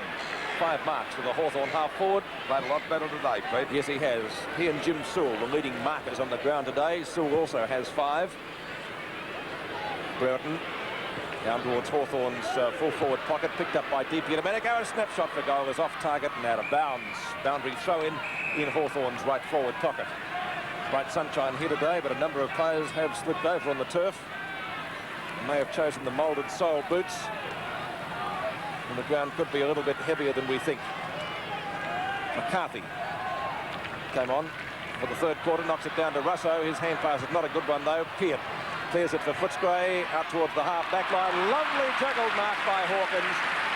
Great grab that one. The hand pass wasn't quite as good. Good block by Judge. Deeply Domenico can't get boot to ball. Picked up by Brian Royal. Looking for a hand pass, Royal. Not much there. Malin. And Footscray looking good again. Over to Brian Cordy. Brian Cordy up towards left half forward flank for Footscray. Schwab should have taken the mark. And Edmund comes out of the pack looking there for Sewell. Covered by Morris. Sewell got his hands but couldn't hold the mark. The ball hits the deck. Sewell won't give in. Tapped out to Bahajar. Tried to get a hand pass out. It misfired. Picked up by Green. And Hawthorn get the ball away from the danger zone. This time through Rodney. A good short pass. And as Bob Skilton said, this young fella Loveridge is playing a great game today. Out wide with a perfect pass. And the ball marked there by Wallace. Wallace with the ball on the centre wing position.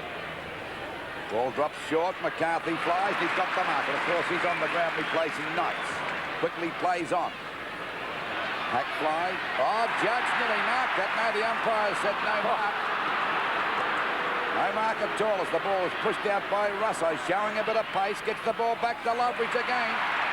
And by golly, didn't he cover some ground to get down there to take the ball in the forward pocket. He's had 15 possessions up to this stage of the match, and this is his 6th mark. And of course, he's yet to score a goal. Hawthorn in front by 4 points. This will be a handy goal if the little rover can kick this one. It'll lift Hawthorn no end. There she is on its way.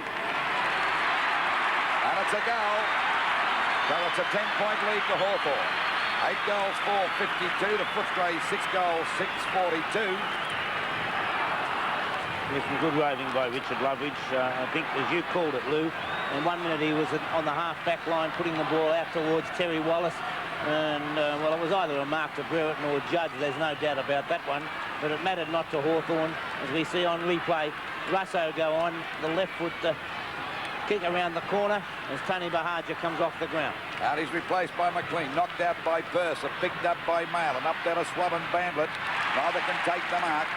There's a scrimmage here and the umpire will ball it up about 45 metres out from the Footscray goal. They're trailing by 10 points and they badly need a goal here. They can't afford to let Hawthorn slip away, because once you give Hawthorn a bit of a chance, they certainly grab it. It'll be a ball up. Knocked out by Sewell, spinning out the pack that time was Edmund, goes for a hand pass. He's upended, the umpire said hold the ball. I think that was a bit tough because he made all the play. Langford goes for a short pass. It's okay, marked by Kennedy. Over it goes to Wes. That's a shocking kick, but it'll come off. Over there it goes to Russo, but a bad hand pass. Knocked on by Purser. He goes down, gets it out now. A chance for Cordy to knock the ball over to Hardy. Hardy fumbles. Oh, that's the first fumble he's had all day. As it goes back to DP at a minute ago. A hurried kick back and Brereton's got the mark. And this fella's looming up as a danger player. He's out there at centre-half forward. Goes for a pass. Looking for Dunstall, but good defensive play on the part of Kennedy. Oh, free kick. I think it might be a free kick against him for one in the back, or he was holding him back. It is a free kick, there's no doubt about that, but Loveridge was on his own well before Brereton put it forward. Brereton should have looked and had a quick look downfield. As we watch on replay now, and we see Dunstall coming down, and it's good on his back. Well, the actual play before that was perfect defensive play, then he wasted the good play, Pete. I mean, Kennedy's extremely lucky that the book's not out. Well, Dunstall not too good. And, of course, Hawthorn, or Footscray throwing this game away with foolish play, Bob. Well, Kennedy I probably wouldn't feel too good if I had 7 stop marks in my back. Certainly would. Kennedy has been the main culprit down there in defence for Footscray. He's given away a couple of silly free kicks. Right. One to John Kennedy earlier. And that was picked a good play to give the kick to, though. Judge. He's normally a pretty good kick at goal, so I think Alan Jeans would be quite happy to have Judge kicking at goal, although Jason Dunstall himself is a pretty good kick, and I think he's going to make Dunstall kick it. He is a good kick for goal, Jason Dunstall. As you said, Pete, foolish play on the part of Kennedy, because it was good defensive play to knock the ball away, then he spoiled it. It was good play to knock it clear. He's a good player, Kennedy, but no excuse for that sort of play. They're giving away a couple of silly free kicks. Dunstall for goal number 2. A pretty fair angle, but about 25 metres out. He's missed it.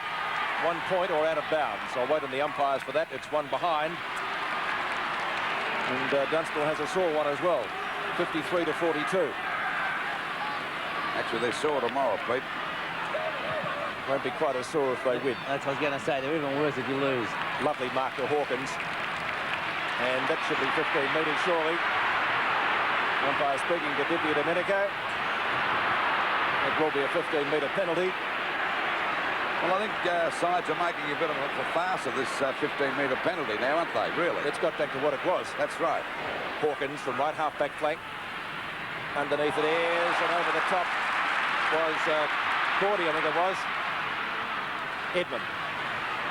Down to half-forward. Morris has it stolen from him by Royal, who's tackled, gets it back to Sewell. Sewell has a right-foot snapshot. Beasley on his own, but the ball sails over his head and through for 1 point.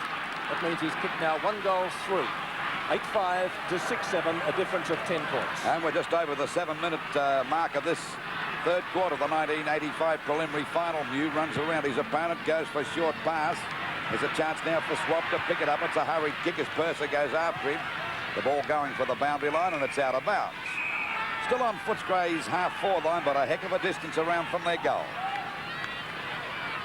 Well, Footscray still within striking distance, but they've got to get a goal here now, Bob, to keep themselves going, really. Yes, they certainly do, Lou. They can't afford to let Hawthorn get more than that, say, 17 or 18 points. Great. There's Wallace with a hand pass out to Purser. Purser's kick is over the half-forward on a chance for Edmund to mark. He fumbled that one. In goes Bandit, having plenty of trouble getting clear. Now the little fella's clear. He looks for a lead. It's not a good kick coming into metre to Sewell. It bounces okay, but he's grabbed the hand pass back to Malin in plenty of trouble. He's out of the pack. Over it goes now to Royal. Oh, bad hand pass. They're making mistakes now, Footscray. He missed Malin altogether. A hand pass from Loveridge. Over it goes now to Eve. Back to Green. At Hawthorn on their own. There was three of them there. He balks Hardy. A hand pass back to Langford. Back it goes to Wallace. And Footscray, Hawthorn going to attack up to their half-forward line. The mark dropped by Peart. He butters up again, but he's collared, and the umpire will ball it up about 25 metres out from the Hawthorn goal. I think we see there, you know, some of the advantages of having a player like Domenico out there. Whether he's getting the ball or not, some of his tackling is great. Certainly is. Knocked out by Purser, then grabbed the ball. A hand pass coming over to Hardy. Spins out of the pack beautifully. A long hand pass out there in the back pocket to Hawkins. He goes for pass. A mark dropped that time by Foster. It was a difficult one, but still gets his kick, but it's a high one. Going for the boundary line, and it bounces in. It bounces the wrong way against Langford. This gives Malin a chance.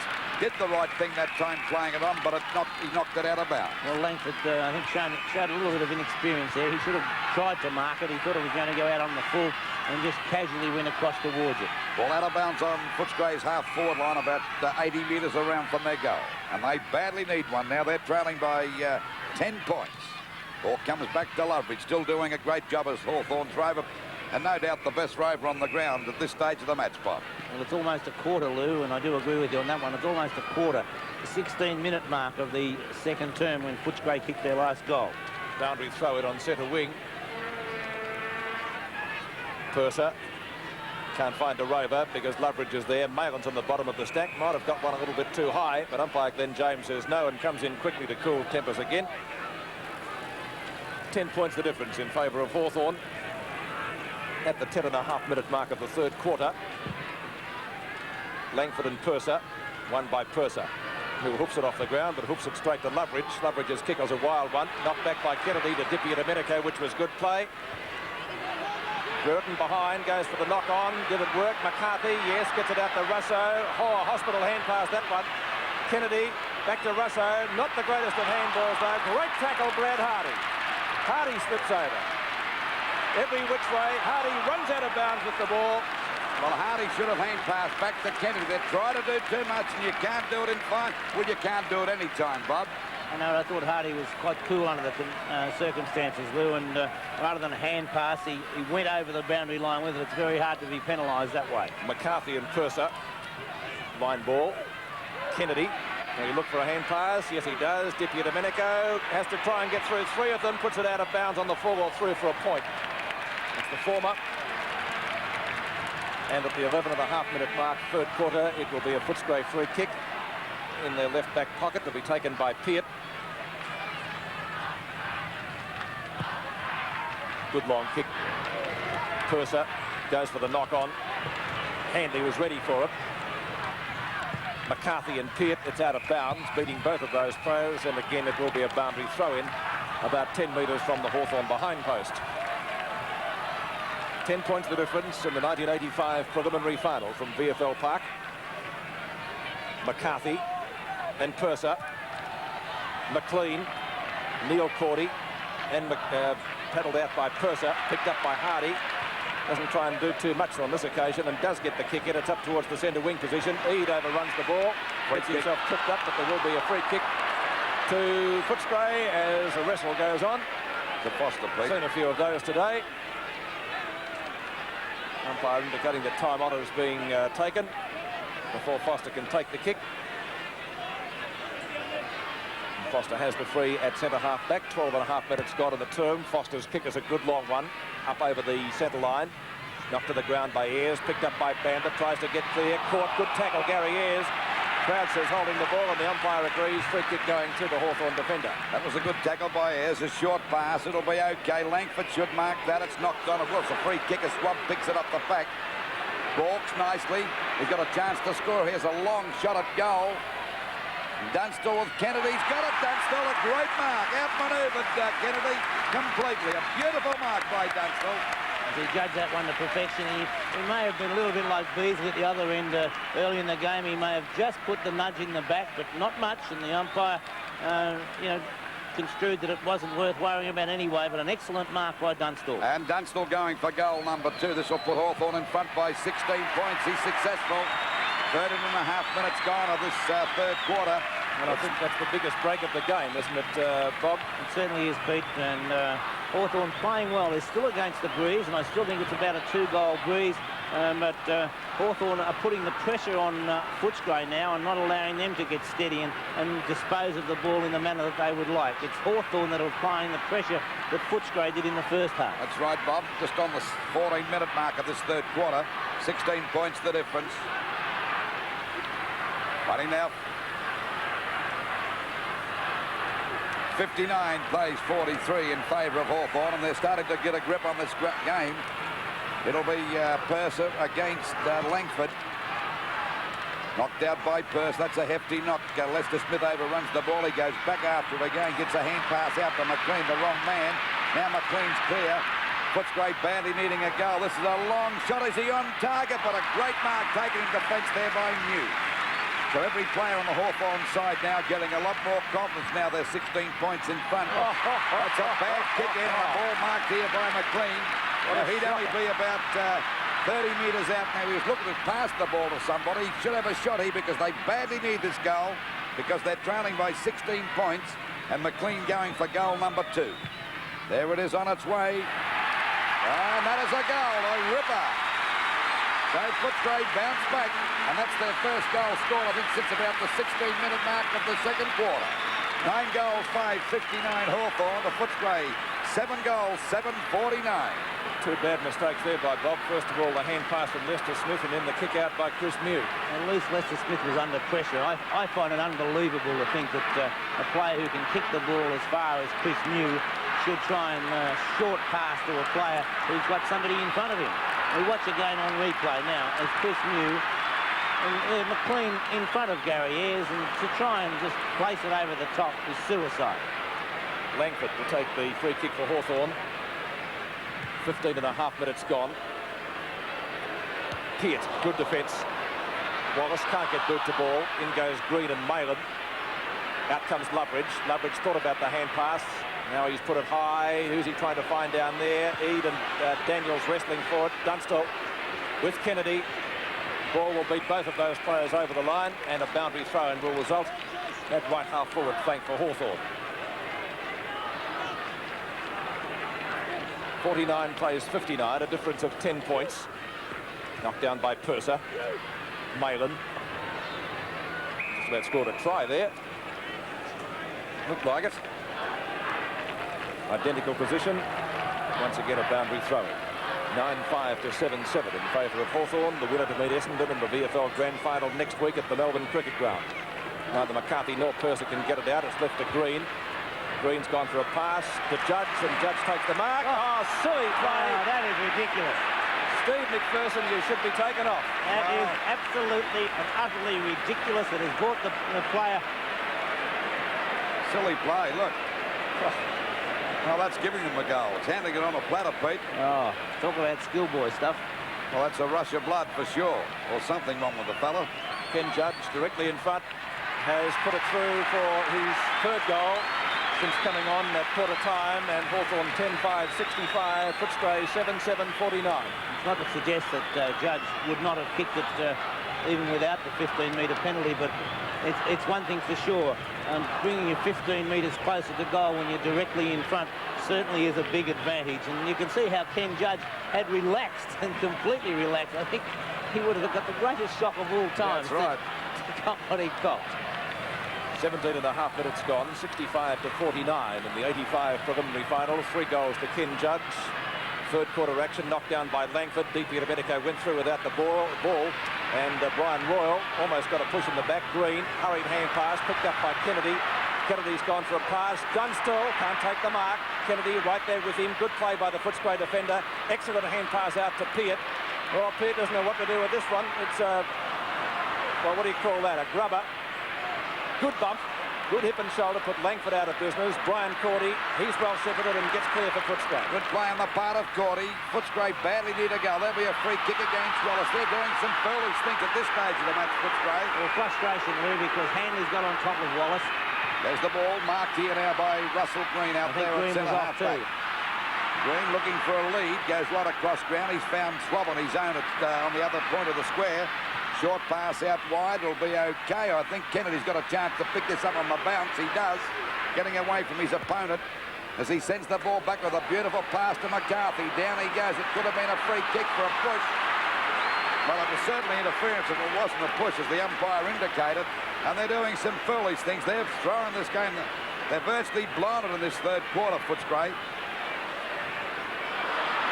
And the chance there was a mistake as the ball comes back in now. Breaking through the pack is Kennedy, a snap at goal, but he's off target and it's through for 1 point. But it doesn't worry Hawthorn. He was there for a long while, Lou, and it was a poor piece of disposal by McCarthy. And no, McCarthy wouldn't need to be told, I know that, but Eade was sitting there waiting. 66 plays, 49, 17 points the difference. Short pass, a little kick by Hardy down there in the back pocket. Chance for Hawkins at the back, takes the mark. He might have given DP Domenico a little bit of a push. A long hand pass coming over to McPherson, who made that fatal mistake before. Another pass looking for Sewell, got under that one. Oh, taken off the puck beautifully by Edmund. A snap at goal. Will it make it up there towards Mew and Beasley having a great wrestle here. Neither can get clear. Is it a free kick to Beasley? The umpire said no. A swab and Hawthorn take the ball away from the danger zone. Good play. There's a chance now for the ball to be picked up by Daniels. Footscray going back into attack, a pass, and Sewell's got it. He copped a heavy one from Morris that time, but no 15-metre penalty, and rightly so.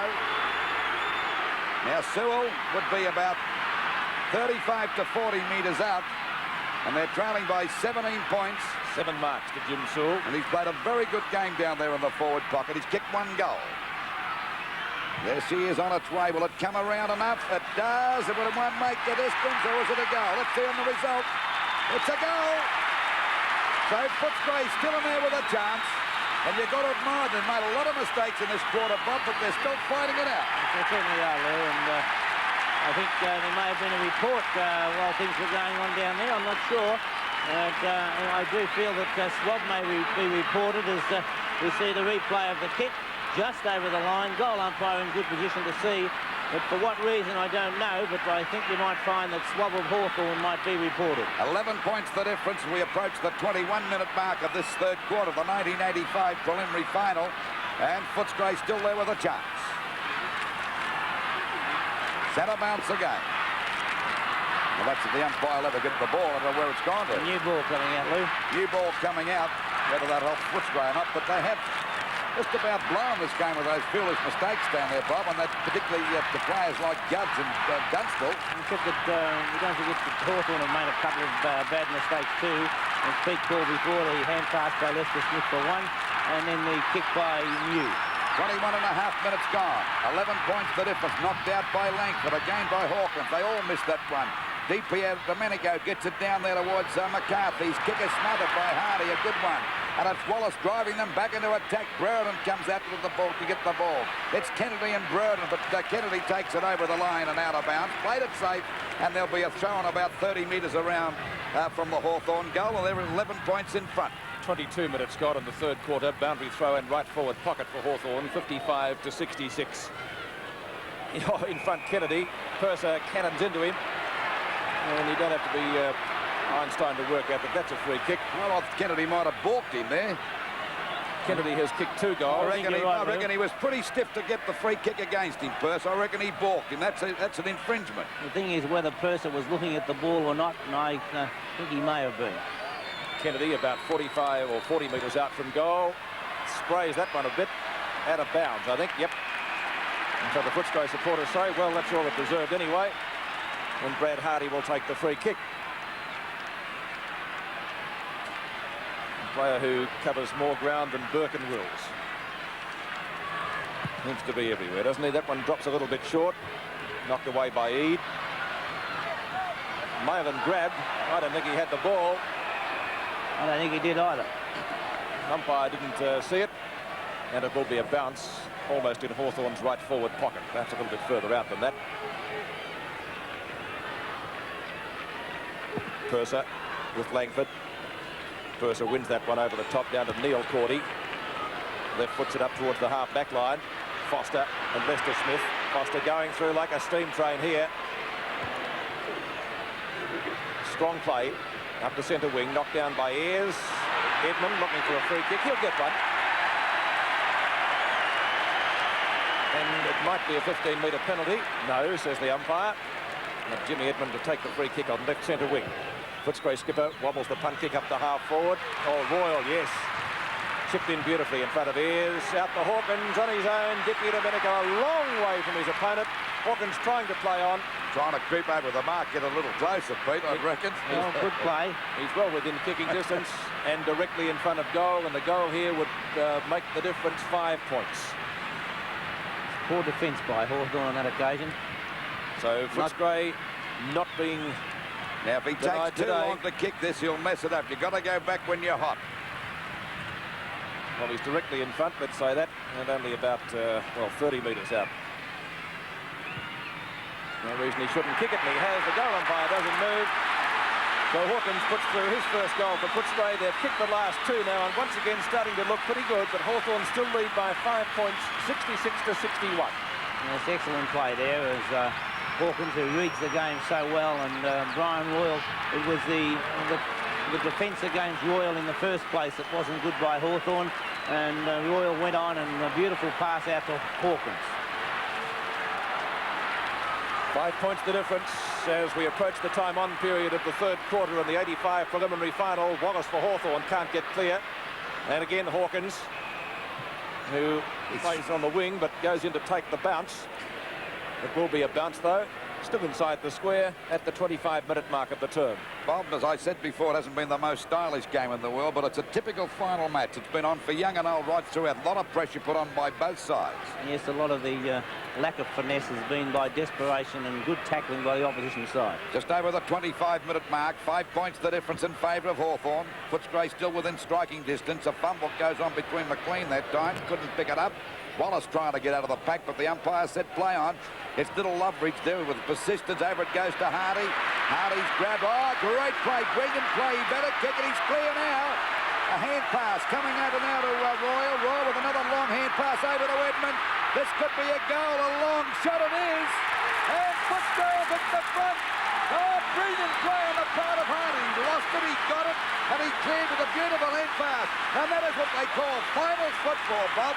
And that was manful football by Hardy. He cared not about what was going on. And on replay now, we see Hardy take possession, just burst the tackle and really accelerate. Great pass, another tackle. A lovely hand pass to Royal. A hand pass over the top, and we find the Footscray skipper putting through his second goal, and Footscray in front by 1 point. 26 points, 26 minutes gone, a point the difference. A scramble at centre field. It's young on for young and old as McCarthy drives Hawthorn back into attack. Kennedy couldn't take them on. No, it's third, I should say. Fumble that one. Back it goes now. A smother this time by Neil Cordy over to Beard. And Footscray get the ball out wide towards the boundary line. It'll be out. Oh, no, it bounced back. A chance now for Eade to pick it up there on the wing position. A short pass. And a bad one. Marked here now by Purser. Oh, Purser's kick is smothered. A chance now again for Footscray's Russo to pick it up. He's grabbed a quick hand pass. Going through was Cordy. Knocks the ball over to Peart. Out it goes wide. And boy, is this a football game now. It's picked up by DP a minute ago. He went without the ball. He's got a chance to recover. A long hand pass. The judge runs into Kennedy. He loses it. Back it goes again. They're falling over like 9 pins. Out the judge. A chance to step at the goals. Into the goal square it goes. And it's through for 1 point and scores a dead level. 27.5 minutes gone of this third quarter of the 1985 preliminary final. 67 points each. Neil Peart.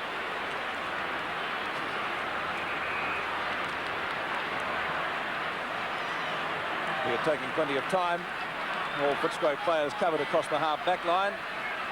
Brad Hardy in the pocket telling him where to kick it because I don't think Peart had too many clues, but he finds McLean right on the boundary line. Flings it back to Hawkins. Back to McLean. McLean keeps going because he's shepherded by Wallace. So Footscray take it from full-back up to half-forward, but bad luck for them there because it's out of bounds on the full. And it will be a Hawthorn free kick. Lester Smith scores medal.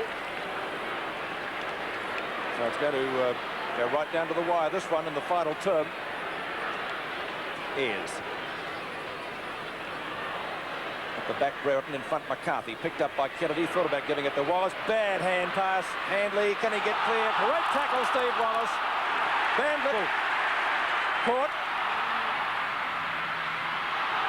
Good tackle by Lester Smith. And will go against Foster. And Lester Smith will take the free kick at half-back. Some good tackling by teams of both sides today. Hasn't been a pretty game to watch.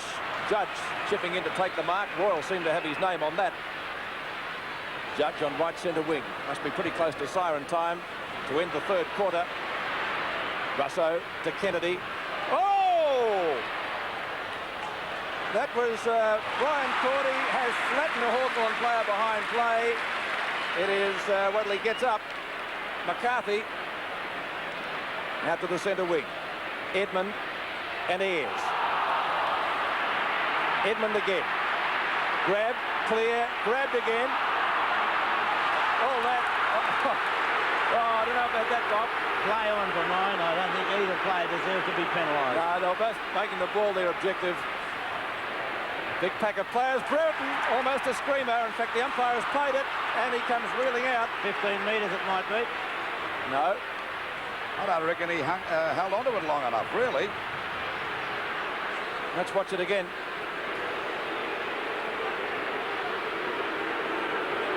Brereton has the kick, no 15 metres. It's a towering punt kick. It won't be a score. Peered in front, out of bounds. So a boundary throw in. Left forward pocket for Hawthorn. Temper's becoming a little bit frayed, maybe confused. Here's the McCarthy incident here. Oh, got him. That one from our spy camera behind as Brereton has a shot at goal. Might put Hawthorn in front because it could be a behind. It is. And so Hawthorn lead by 1 point. Brereton has kicked 1-4. 1-4. 68 plays 67. 30 and a half minutes gone. Brad Hardy just about the man of the match to bring the ball back. Quite the difference as the ball goes out there towards that half back line. Deep here to Manico, and Hawkins having a great battle. It'll be a free kick for Hawkins. And the crowd going mad here as that free kick is awarded to Hawkins. Only a point the difference. And we're pretty close to three-quarter time. I reckon about a minute to go. Short pass and the ball marked out there by Marlin on the centre wing position on the outer side of the ground. 68 plays, 67 in favour of Hawthorn. 31 minutes gone of this third quarter. The pack fly, no one can take the mark. Picked up by Steve McPherson. Footscray get the ball back there to Foster. Oh, he could have marked that. Tapped it down. Furley's play. This allowed Lester Smith to pick it up. By golly, they're trying to lose this game. They're doing their best, Footscray. Up it goes to Hardy. And as Pete said, the man of the match so far, played a great game. He's had 17 possessions, but the way he's gone about the game. Great mark to Lester Smith. I think now's the time I'd bring Matthews on, Lou, and really throw the challenge to Matthews of playing on Hardy. That's the siren to win the third quarter. It's a point the difference. 10 goals, 8-68 Hawthorn. A Footscray 10-7-67.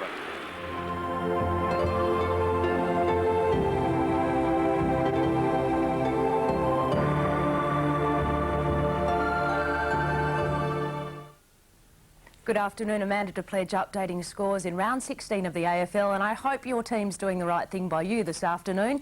The Bears are up against the Bulldogs at home. Brisbane really needing to win this one to consolidate a top 5 spot on the ladder. The Bears were up at 8 points at the main break and approaching three-quarter time. Well, actually, that is a three-quarter time score. The Bears lead by 18 points, 32-14. The Cats and the Demons are doing battle at Gardenia Park. Geelong avenging its loss to Hawthorn last week fairly easily right now, a 28-point advantage. Now the Cats by 39 points, Geelong 9-7-61, Melbourne 3-4-22, and that is a progress score. And what a turnaround at the MCG. Essendon and Richmond. Essendon is now leading Richmond by 15 points. I don't know what happened to the Bombers at half-time, but something miraculous. It was quite an incredible turnaround for Essendon. So Essendon are now beating Richmond 77-62 at the MCG. So that must be a very, very exciting match. And that is the latest scores in round 16. Back to our fantastic final now, the 1985 preliminary final between Hawthorn and FOOTSCRAY. The 1993 round 2 clash between Essendon and Carlton. Oh, yeah, I'd like to see that again. The 1992 round 12 clash between Collingwood and St Kilda. Oh, boy, I'd like to see that again, too.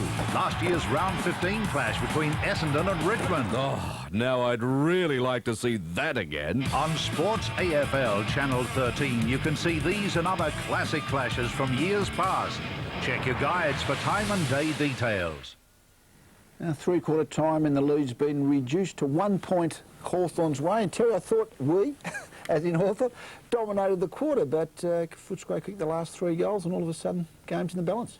It certainly is. I mean, it's one of those, I think FOOTSCRAY were kicking with the breeze, so Hawthorn had done a very good job, you know, to be in the position they were in up until about 5 minutes to go. You must have trouble with the theys and we's certainly in 1996, mustn't you? It's a lot tougher, that's for sure. Yeah. But, you know, Hawthorn really had, you know, had a good quarter up until the last 5 minutes. Yeah. And all of a sudden, Hardy had a pretty good last 5 and you know, really springboarded them a few times. And 3 goals late in the game, you could imagine Mick Molehouse being out there at three-quarter time, revving them up for their first finals for some time. Well, you get to a knockout preliminary final and the scores are virtually level at three-quarter time. It's like you've played the whole 3 quarters for nothing, really. It's all going to come down to 30 minutes. Yeah, and also when you're in this situation, you know, even though there is a little bit of a breeze one way, all of a sudden things become a lot more desperate, and the breeze really goes out the door a bit. Particularly when they'd kicked the last 3. We might have a look at the third quarter stats. What it probably doesn't exactly show there is that for the actual third quarter, I think Hawthorn had 56 kicks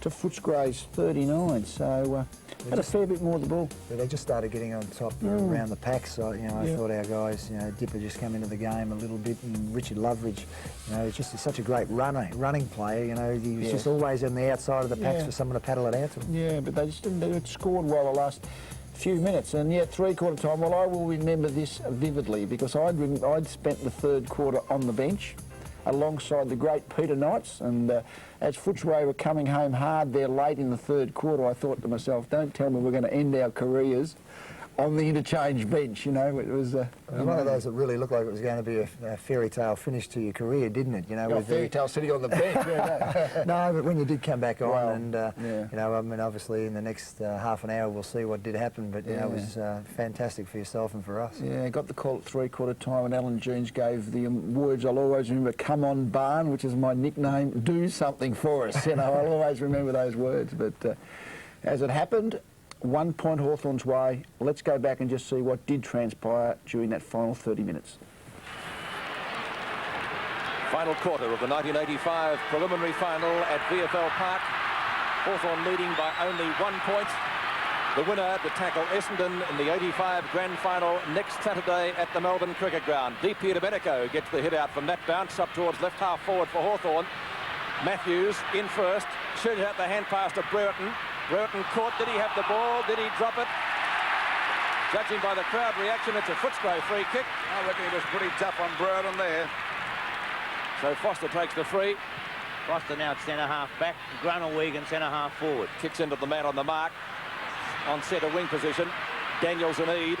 Lester Smith grabbed. Did he have the ball? No, says the umpire. Play on. Eade. Langford. Lester Smith. Green. Back to Handley. Handley at the edge of the square. Short pass. Not a good one. Not good disposal. Now it's Peart's turn to slip over in the left or right back pocket for FOOTSCRAY, and it will be a boundary throw-in. 1 minute gone in the final quarter. No further addition to the score. It's in Hawthorn's forward pocket. McCarthy, hits it straight down to Matthews. Great ruck play. Touch one behind. Hawthorn by 2 points. Good ruck play, but unfortunately for Hawthorn, Matthews' kick was touched off the boot. And so only 1 point resulting, even though it would have been a goal, wouldn't it? Certainly would have been. Kennedy Brings the ball back into play to Hardy. Once again showing Matthews his backside. Out to Peart. Hawkins. Steve McPherson on centre wing. Puts Footscray deep into attack. Groenewegen on his own. Puts it high up towards half forward. Beasley, great mark.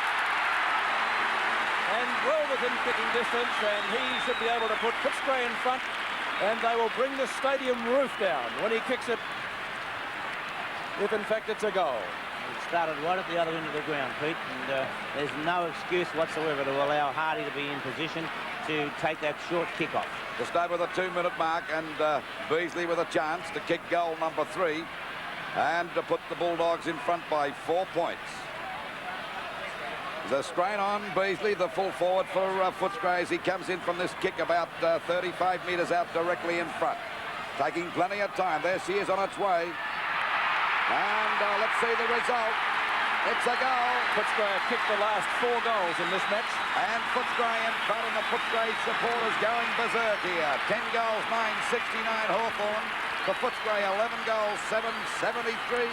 Just on the 3-minute mark of this last quarter of the 1985 preliminary final. And on replay, we watched the mark again, and we said a couple of weeks ago, Lou, even against Chris Mew, if you allow them to be a 2-out duel, then there's every chance that Beasley will get his share. Just over the 3-minute mark of the last quarter, Footscray in front by 4 points. Knocked out by Purser. They all missed that one. It comes back here now to Green. A hurried kick over the half-forward line. Coming out to meet it now is Judge. He goes down, taps it over beautifully to Kennedy. Hawthorn bounced back up there towards the full forward position. A great mark down there by McCarthy.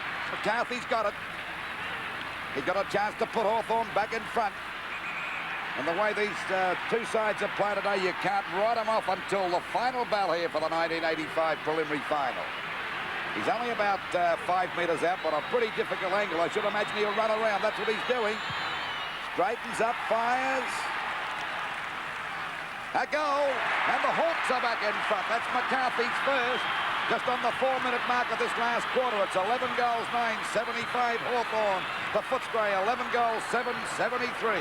You can't answer them much quicker than that, as McLean gets an awkward bounce. And good play by Judge. Might almost have been construed a throw, but I don't think under pressure you ever penalise pieces of play like that. It was a great piece of play by Judge to set up the goal. Hawthorn's first goal since the 17-minute mark of the 3rd quarter. Hawthorn lead by 2 points. Purser can't get it clear. Royal had it and then lost it. A play on decision from the umpire, I think a good one. Groenewegen. Another awkward-looking punt kick. Gary Ayres, fine mark in front of Edmund. That's a play on call. Ayres in trouble. Groenewegen again. Mew. Morris. Free kick going Hawthorn's way. Penalised the side. It did indeed. Official attendance this afternoon, 55,246. Chris Mew from full-back. Long kick. One of the longest kicks in the side, and of course he made a bad blue earlier in the game in the 3rd quarter. A short kick resulted in a Footscray goal. Eade, Matthews answering the challenge, perhaps as Bob Skilton suggested at 3-quarter time. The Hawthorn skipper goes for a short pass. Dunstall leads out and cops another one. He's about 40 metres out. Let's watch it again. Ooh. So Dunstall, fair way from goal, but well within kicking distance. He's kicked 2. That looks pretty good. Banana bender, usually accurate at goal, and that one no exception. Dunstall putting through his 3rd. And Hawthorn get 2 quick ones on the board. 12-9-81 to 11-7-73. It's a lovely pass by Lee Matthews. And as we suggested at 3-quarter time, it was an ideal time to give Matthews the challenge. And so far he's responded. And we watch from the other angle as Dunstall takes that mark. Just past the 6-minute mark of the final term, 81-73 in favour of Hawthorn. Once again, Footscray out of the centre, down to Royal, knocked away by Gary Ayres, back to centre wing, picked up by Russell Green. And Hawthorn looking good now as Green gives a hand pass over there to Wallace, goes for a short pass. It'll be a good one. There's Matthews. And Bob Skilton suggested this at three-quarter time. This was the time to bring him on the ground. But he is doing it the right way, Lou. He's running around and he's playing an attacking game. He's not just standing in the forward pocket and waiting for the ball to come to him. Well, Alan Jeans must have heard you talking here at three-quarter time. And your summary, Bob, as we see DP Domenico with the ball out there on the forward pocket position, about 40 metres out from goal, just on the 7-minute mark, and the difference 8 points. He kicks this one. It'll give Hawthorn a good chance of going into the grand final. Doesn't quite get on target, and it's forced through for 1 point. But at least it's in Hawthorn's attacking zone, and they're 9 points in front. 12-10-82 to 11-7-73. Running on Hardy to bring the ball back into play. Umpire calling him back. Goal umpires haven't finished. Going to call him back again for the 3rd time. Let's hope this is lucky. Now he's clear. Short pass, and Hawkins has got the ball down there in the back pocket. I don't think he's any better off than Hardy was. You never understand that short pass to the back pocket. Not if they've got to go back and have a kick. Chance for Wallace, who's been a very quiet player today. Fumble that one. Gets a hand pass out, looking there for McPherson, who's gone out of the game completely since the first quarter, and the ball is out of bounds. Of course, Steve McPherson started like nobody's business in that first quarter. He's only had, I think, 4 kicks since that first quarter. 82 plays 73, just on the 8-minute mark of the last quarter. In favour of Hawthorn, they've got a big chance of going into the grand final, and Footscray badly needing a goal here. Sewell has gone to defence, clear to the forward line. Let's see what happens. A ball up out there on that half-forward flank in Hawthorn's attacking zone. Knocked out by Langford. He's battled hard all day today. We see Cordy go up to the ball. He gets a hand pass back. It's a bad one. He was under plenty of pressure then, and the ball is out of bounds. A little closer to Hawthorn's goal, about 60 metres around from there.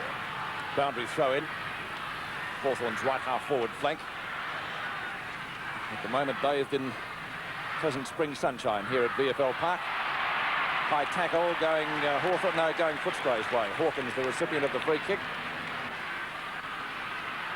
Had an excellent game last week and has been a fine contributor to the Footscray cause this afternoon again. Lester Smith gets it down to Russo. Russo from right centre wing. For Hawthorn goes long. Now he's got 4 down there. None can take it. Good tackle, Brereton. Or fumbled out there by Foster. Ball paddled out to Hardy. The door doesn't get the favourable bounce. McLean tries some shepherding. That wasn't good play though. No one there. Picked up by Dippy Domenico. Short pass. Matthews on the boundary line. Matthews, oh, he's in trouble. Not as fast as he was. Could have had a shot there, Matthews. Thought about looking for somebody in a better position and then got caught out.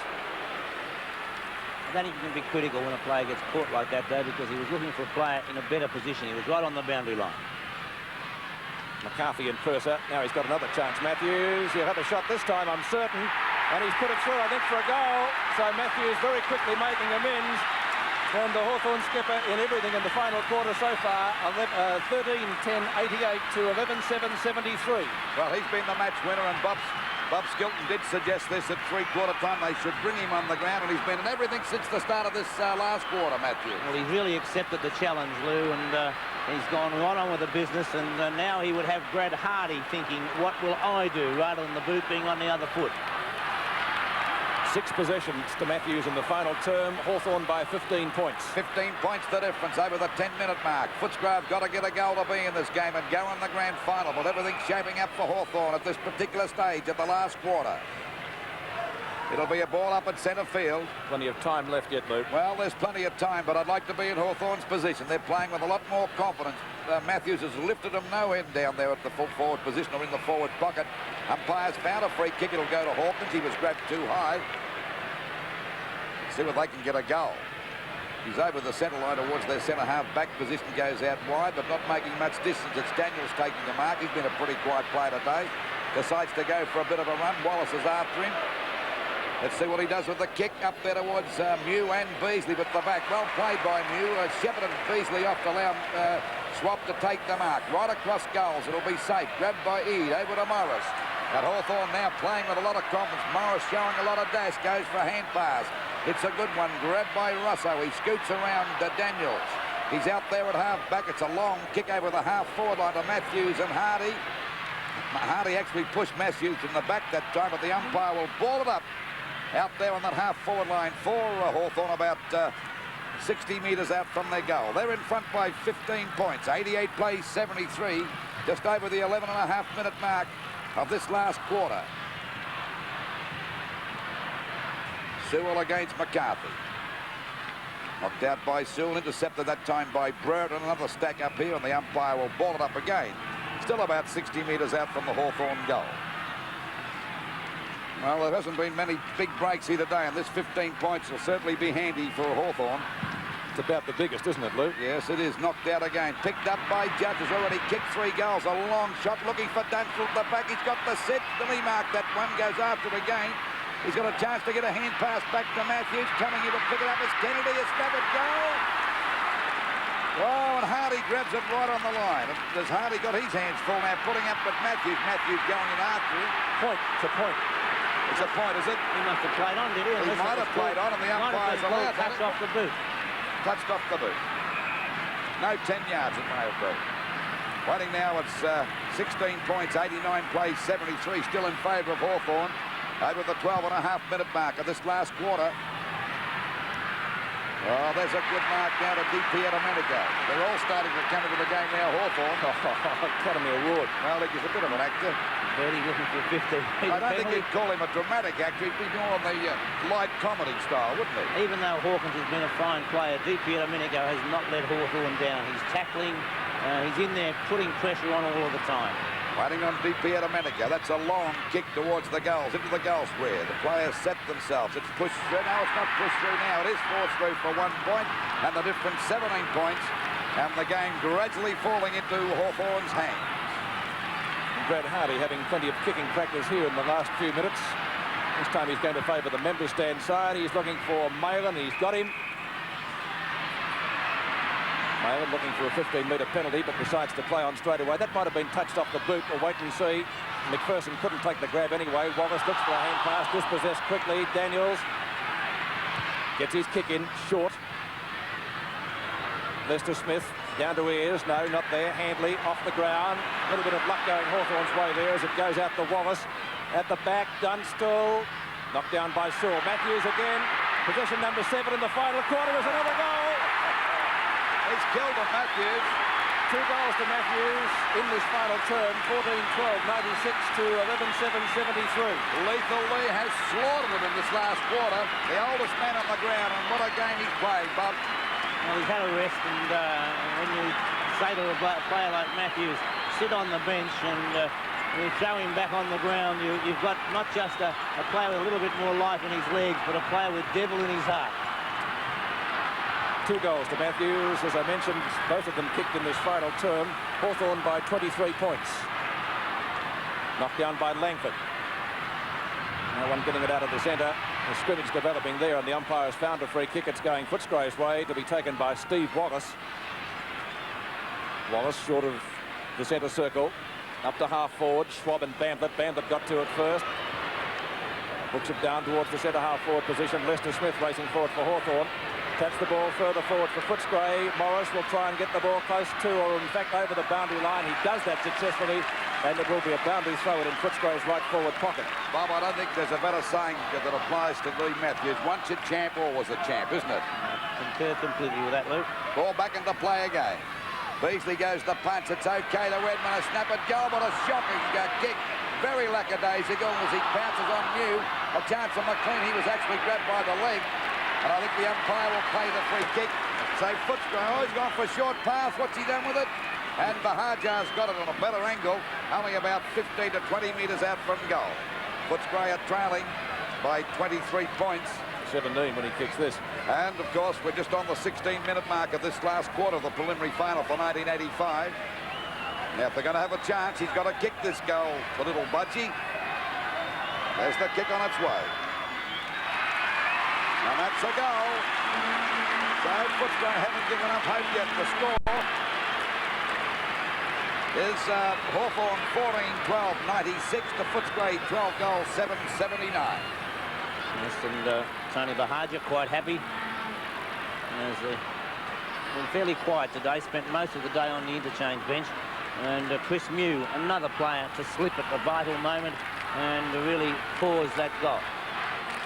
16 and a half minutes gone of the last quarter. 17 points the diff. A chance for Footscray to go deep into attack. Kicked down by Purse. A chance for Edmund. He goes on a mark. Yes, he's paying it. He quickly plays on, looking down there for Beasley. It's falling short. It bounces the wrong way for the Footscray forward. Picked up by Daniels. He's grabbed. He goes after it again. It'll be a free kick. And he's well within kicking distance. He'd be about 35 metres out, and he's yet to score a goal. Very poor tackle, that. 17 points the difference. And if he kicks this, we've got another ball game on our hands. We've had it like this all day. Let's see what Daniels can do with this one. Oh, is it coming around? It won't reach the distance. Oh, there we might see a free kick and infringement there of Beasley. He copped one as he went for the mark. Out it comes again to Daniels. Now he's got another chance. So opportunity knocks twice. Bad defence there by Hawthorn. Bob, wouldn't it have been better to rush it through for a behind? Well, it's probably easy to say that afterwards, Pete, but I think he maybe should have just run on a bit further. There's the kick. That's 1 point. So at 16 points at the 17.5-minute mark, 96 plays 80 in favour of Hawthorn of the last quarter. So there's still plenty of time for Footscray to win this match if they're good enough. Hawthorn looking a little tired at the moment, Lou. Ball kicked out now to Lester Smith, left unattended that time. A hand pass coming over to Swabbart, bounces okay, gets a hurried kick, it's not a good one, back to Brereton and Foster, they both miss it. Down goes Judge, gets a hand pass to Wallace, he was grabbed around the neck just about. It'll be holding the man the second time. So Wallace has got it's holding the ball against him. Well, that surprised me, a short pass and the ball marked here now by Royal out there at half forward, so Footscray haven't given up yet. Short pass. And once again, we see the ball marked here by Kennedy. Not wasting any time, looking for Beasley. And Mew having a great battle down there. Neither can take the mark. Going into an open goal is Purser. Oh, golly, it's only 10 points for him, but West not got Footscray in the game here. 10.5 minutes gone, 14-12, 96 Hawthorn. For Footscray coming back from the depths of despair. 13-8, 86. Malin coming off. Cordy on, Loveridge on, Russo off. Is on replay. We see the wrestle between full back and full forward. Purser, the big ruckman, playing on down the ground, putting it through for full points. 19 minutes gone of the final term. Footscray coming right on with the business now. Bob Skilton said they were tired. Hawthorn, are they? If they are, Footscray will win. Langford to Dippy Domenico. Kick only travels about 5 metres out towards centre wing. Loveridge back on. He's fresh. Or fresher, perhaps, down towards left half forward. Plenty of Footscray players are there. Brian Cordy and Matthews out of bounds, I think. Barney decides to play on, but it is out of bounds, so bad luck for Hawthorn. Hardy's been taken off Matthews. Brian Cordy has the job. And Matthews perhaps suggesting that the boundary umpire was too far behind play to see it. I think it was out though, Pete. Yes, I agree with you, Bob. McCarthy and Purser. Knocked down to Sewell. Eade and Neil Cordy. Loveridge. Free kick going Foster's way. Plays on. Footscray finishing plenty of running at the moment. Big Gronawegan is there, knocked away by Lester Smith and Bamblett actually. No talking there by Footscray. In goes Gronawegan again. Ball paddled out to Royal. Fresh air shot. Kennedy tackled well by Neil Cordy. Umpire Glenn James decides it's a stalemate. And it will be a bounce on centre wing. About 9 minutes to go, Pete, and I reckon Footscray are looking a little bit fresher at the moment, Bob, but I wouldn't like to say they're going to win it. Well, 9 minutes, you can probably score about 5 or 6 goals, so plenty of chances still there for both sides to sew it up. And plenty of fumbling. The ball bouncing awkwardly for both teams. It's picked up by Wallace for Hawthorn. He's looking for Dippy Domenico, couldn't find him. Oops-a-daisy. Hardy tackled well. Out comes Matthews. Good handball. Kennedy, no one to give it to. Now goes Long. Up to Eade. Shepherded well by Wallace. In towards the goal square. Kennedy and Dunstall! Yes, well, I might be wrong, but I don't think that Kennedy tried to punch the ball away there. No, I he think did not. I think he went for the mark more than anything. And on replay now, we watch closely as Kennedy was... I think trying to judge it to take the mark and didn't try and punch the ball away. He's kicked 3 goals, Jason Dunstall. If he kicks this one, it'll be the most important one he's put through for the day. He's got it, I think. I'll have to wait in the goal umpire, though. It's a goal. And Dunstall putting through his 4th goal for Hawthorn. Hawthorn 15-12, 102. Footscray 13-8, 86. Once again, Matthews into the middle of that goal, Bob. Yes, Lou, and you still have to admire the way that Footscray have kept at it and at it and at it, and there's been no lack of endeavour. In fact, if anything, it's been their endeavour that's got them into a little bit of bother, because they've tried to get the ball down too quickly at times rather than having a look and putting it to a player in the right position. 16 points in favour of Hawthorn as we approach the 22-minute mark of the last quarter. At the bounce, it's Langford and Purser. Picked up by Daniels. Daniels' kick is down to the half-forward line. Schwab racing forward for Hawthorn, but his teammate Morris beats him to it. Morris's kick is back to the centre wing position. Loose ball, it's up for grabs. Who's going to get it? Cordy, tackled well by Eade. It's out of bounds. And a boundary throw-in will be the end result, adjacent to the interchange area. Just over the 22.5-minute mark of this last quarter. 16 points the difference in favour of Hawthorn. Time running out for the Bulldogs. Well, they both missed that. Langford and Purser. The ball kicked wild out towards the boundary line, up towards Hawthorn's half-forward line by Loveridge. And, of course, the ball out of bounds. It's about 65 metres around from the Hawthorn goal. And there's no doubt, as Bob Skilton suggested, at three-quarter time, Matthews should come on the ground. He has, and he's made the difference to Hawthorn. He's made a marvellous last quarter. The ball picked up that time by Hardy. Back it goes now towards Neil Cordy, but he couldn't scoop it up in time. That's out of bounds. Still on that half-forward line for Hawthorn, and that's what they want. It'll suit them fine as time is running out on the 23-minute mark of this last quarter. So I reckon it's about 7 minutes to go at the most. Bit of fumbling going on by both sides. And the umpire will ball it up. But this is where Hawthorn wanted, down there in their attacking zone. Footscray supporters pretty quiet now. It'll be Langford and Purser. Comes down to Hawkins. Good plays. He gets out of the pack, but the hand pass wasn't too good. Down goes McCarthy. They soon pounce on him. But there's no progress made free there. Kick to Hawkins, oh, he's found a free kick. He might have copped it a bit high. There's a hand pass coming out for Kennedy. A long kick over the centre of the ground. Schwab and Bamwood go for that one. Either take the mark. It's Bamwood spinning out of the pack beautifully. He's gone for a pass, but well intercepted that time by Russo. The ball back to McCarthy. It's too long. Coming out to meet it now. Oh, Cyril went the wrong way. Dunstall with a hand pass back to Kennedy. A snap at goal. This could be the clincher. Now it's through for 1 point. So it's 17 points the difference. And we're just over the 24-minute mark of this last quarter. 15-13, 103. Hawthorn to Footscray. 13-8, 86. Waiting now for the ball to come back into play. Hawkins having a battle out there. Is that a mark? No, the umpire called play on. Picked up by McPherson. A hand pass over to Kennedy. Brian Cordy. The ball dropped short and coming into smother at that time was Schwab. Out with the ball is Bangor. A hand pass over to Daniels out there at half forward. He's got no one to give it to now. He's found McLean. McLean with a long hand pass. A shocker, but picked up now by Bahajar. Over it goes. A snap at goal by Neil Cordy, but he's off target and it's through for 1 point. So it's 16 points the difference. We approach the 25-minute mark.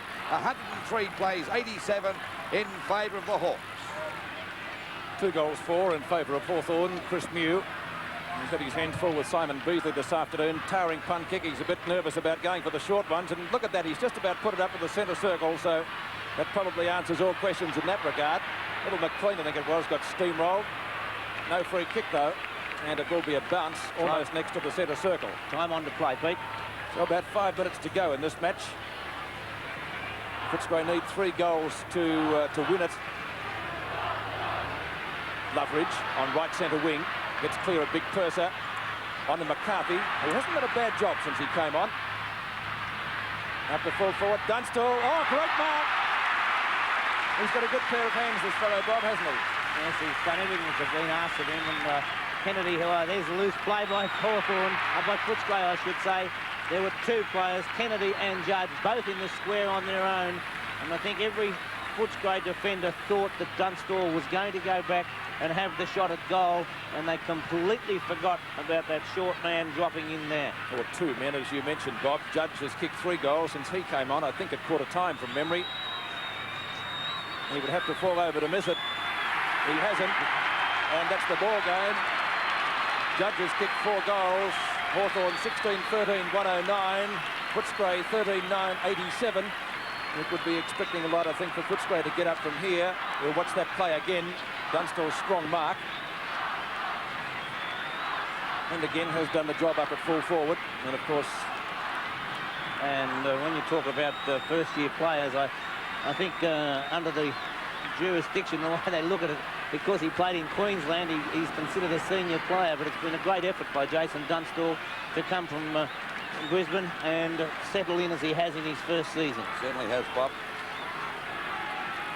27 minutes have gone in the final quarter. 22 points the difference now. Line ball, the knockout. Ball booted out of the pack towards Royal. Royal, left half forward flank for Footscray, still showing plenty of running. He's gone for a pass.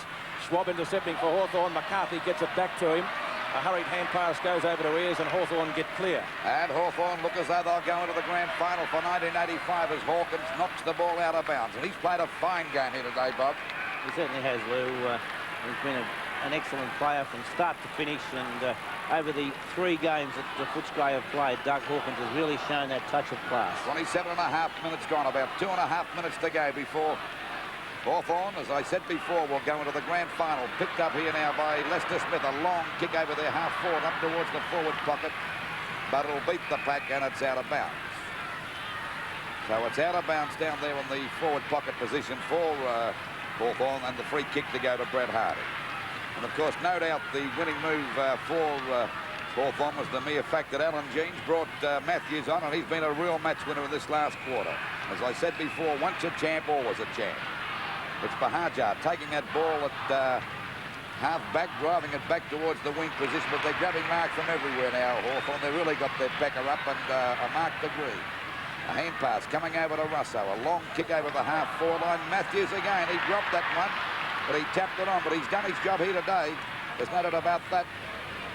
At the back is McLean to take the mark. If there was interference that time to Langford, and he'll take the mark out there on the centre wing position. Just over the 28.5 minute, I reckon about a minute to go. And a short pass, and Lester Smith's got it. So this going through the motions now, Hawthorn, knowing very well they'll be in the 1985 grand final to play Essendon. But I reckon Footscray certainly buttered them up for the Bombers next week. It's been a real tough match here today. Be a few bruises, won't there? Picked up by Cordy. A hand pass coming out and out of Daniels.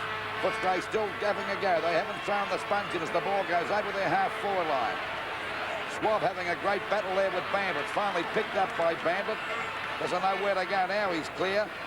Goes for a pass, looking for Beasley. Bounces the wrong way. That's how his luck's going now. It's picked up by New.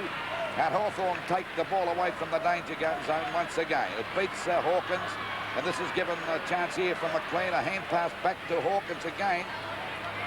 Finally picked up that time by Groenewegen. A shot at goal, but he's off target. Well, is it a goal? It's a goal. But it's too late, I'm afraid. Just on the 30-minute mark of this quarter, 16-13, 109 Hawthorn.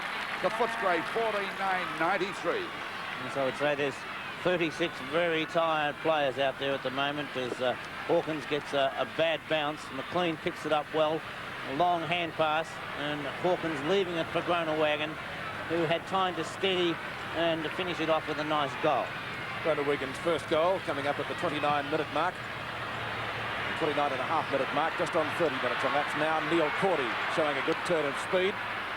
Up to half forward.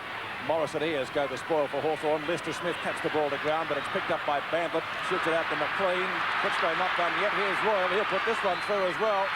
He fires, shoots, and that's another one to Footscray. So 2 quick goals, but it's probably too late. 30.5 minutes gone. Only 10 points in it now. You've got to give them credit. I tell you what. They're hanging in there all the way and making the most of the mistakes that are made, and McLean in the thick of things again, getting it out to Royal. And as we've said a few times, there's no disgrace to Footscray today. It's one thing to be thrashed as they were the other week, but today they really hit back and shown that they will be a force to contend with next year. Well, they're still not done this year, Bob. 31 minutes gone. Out of the centre circle, who's going to get it? Down to Luffridge, there's the siren. A great fight back by Footscray to get to within 10 points, but Hawthorn will be through to the 1985 Grand Final against Essendon. The third year in succession that these two clubs will have fought out the VFL Cup. Hawthorn 16-13, 109 as Alan Daniels limps off. Footscray 15-9, 99.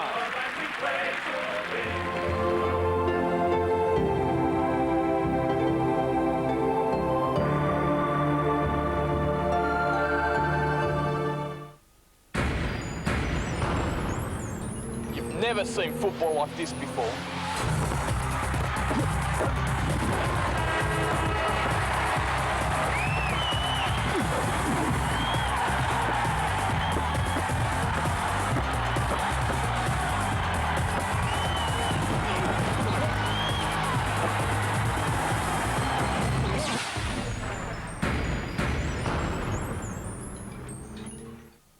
A 9-point win to Hawthorn to qualify for the grand final the following week against Essendon. And something of an emotional rollercoaster, Terry. I mean, Hawthorn got 23 points in front halfway through the last quarter, and you start to think, oh, we've probably got it now. Then Footscray kicked 2 goals, and the game's on again. And well, as you say, back in those days, Lee, there wasn't the clock there, so you don't exactly know how long's to go. And you know, really, in those sort of circumstances, they only need to get the ball out of that middle again, and you just never know what might happen. Once Brian Rule kicked that goal that got them to within 9 points, you know, you've really only 20, 30 seconds away from being able to kick 2 goals potentially. So and panic sets in just a little bit.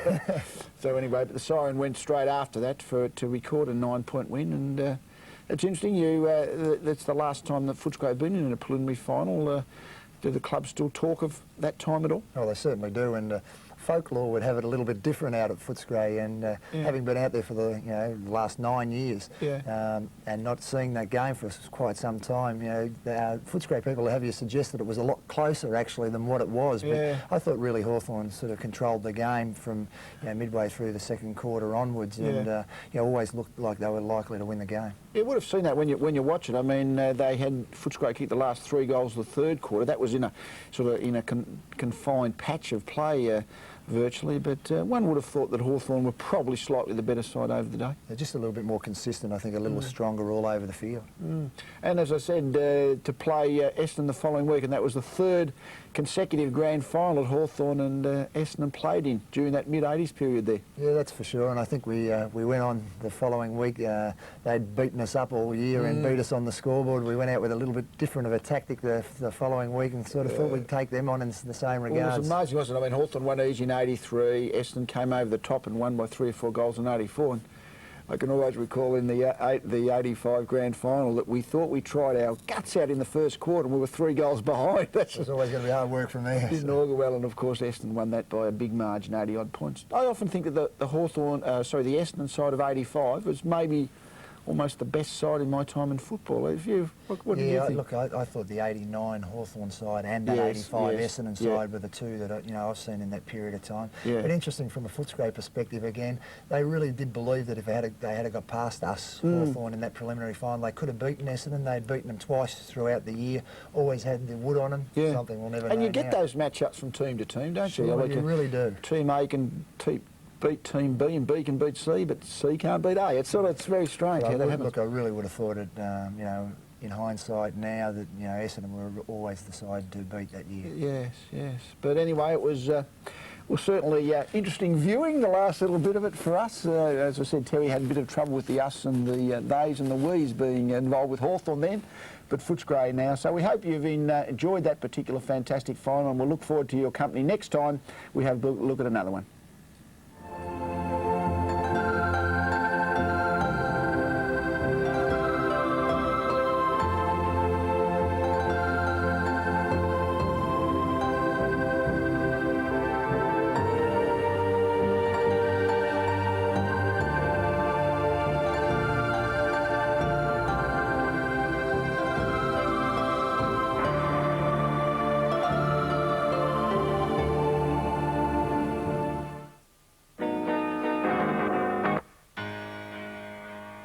Cats that play the blues longer than me, all sure. I'd like to see that.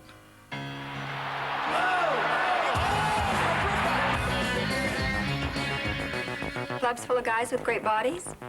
Yeah, I'd like to see that.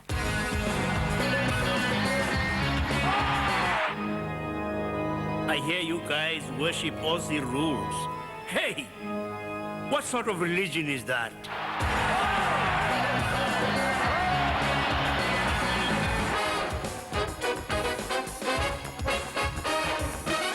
A game that's lasted longer than me.